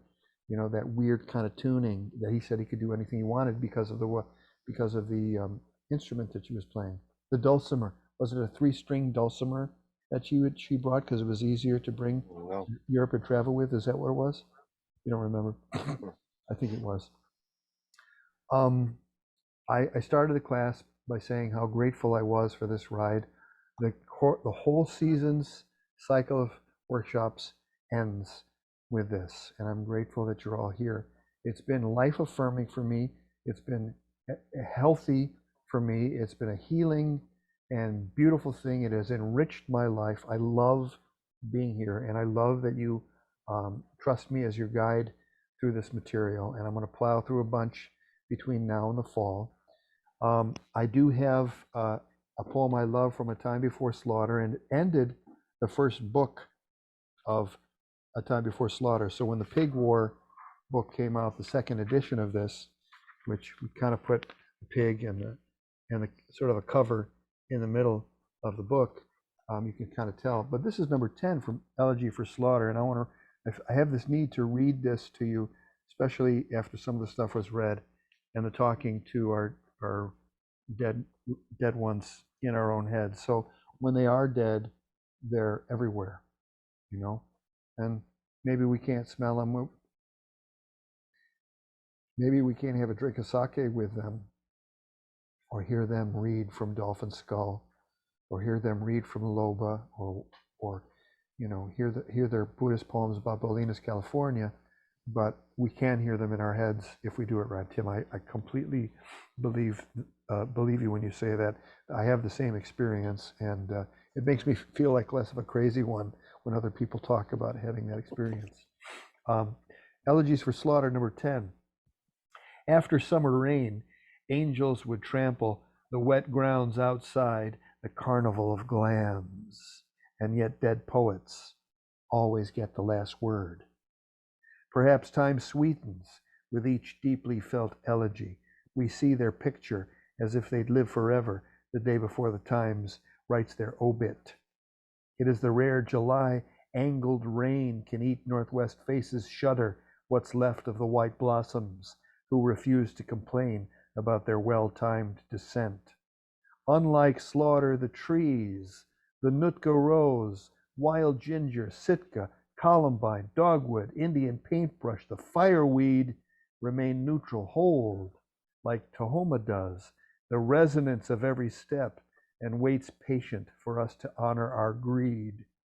Inside, in silence, except for Friday night car tires humming on wet road below the sound waves of Earth cutting through space, underneath the dimmest constellation and the sound of the lonely night's last freight train horn, dead poets pose as angels, send metaphors for your verse, remind you the whole world's alive inside that green wheel spinning in your chest, making a mandala of spent matches from lit prayer candles and pink rose blossoms offered to the lady.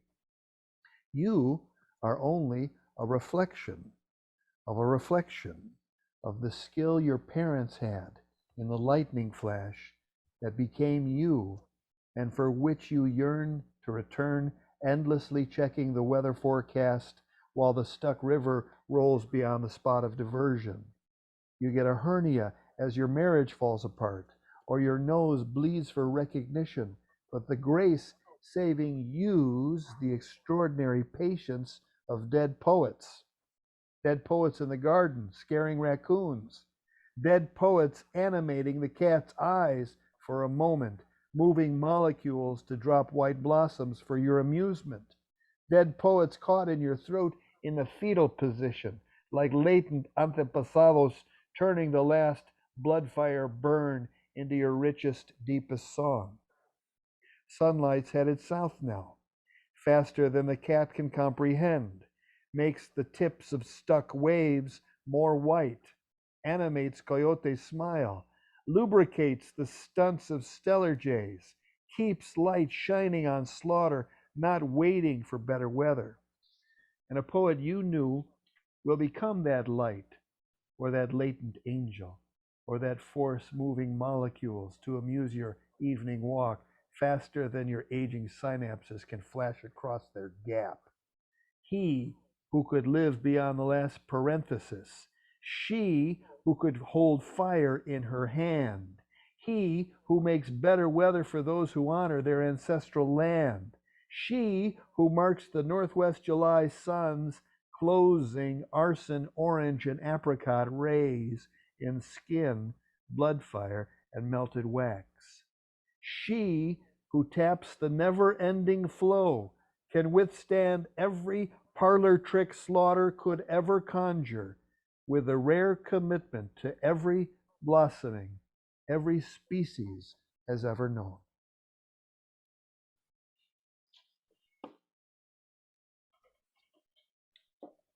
So that's my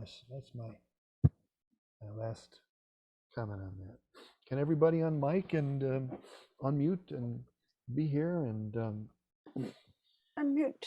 unmute everybody in the darkness? KJ, did you Yep. turn the light off or? Well, thank you all again. 1,000 thanks.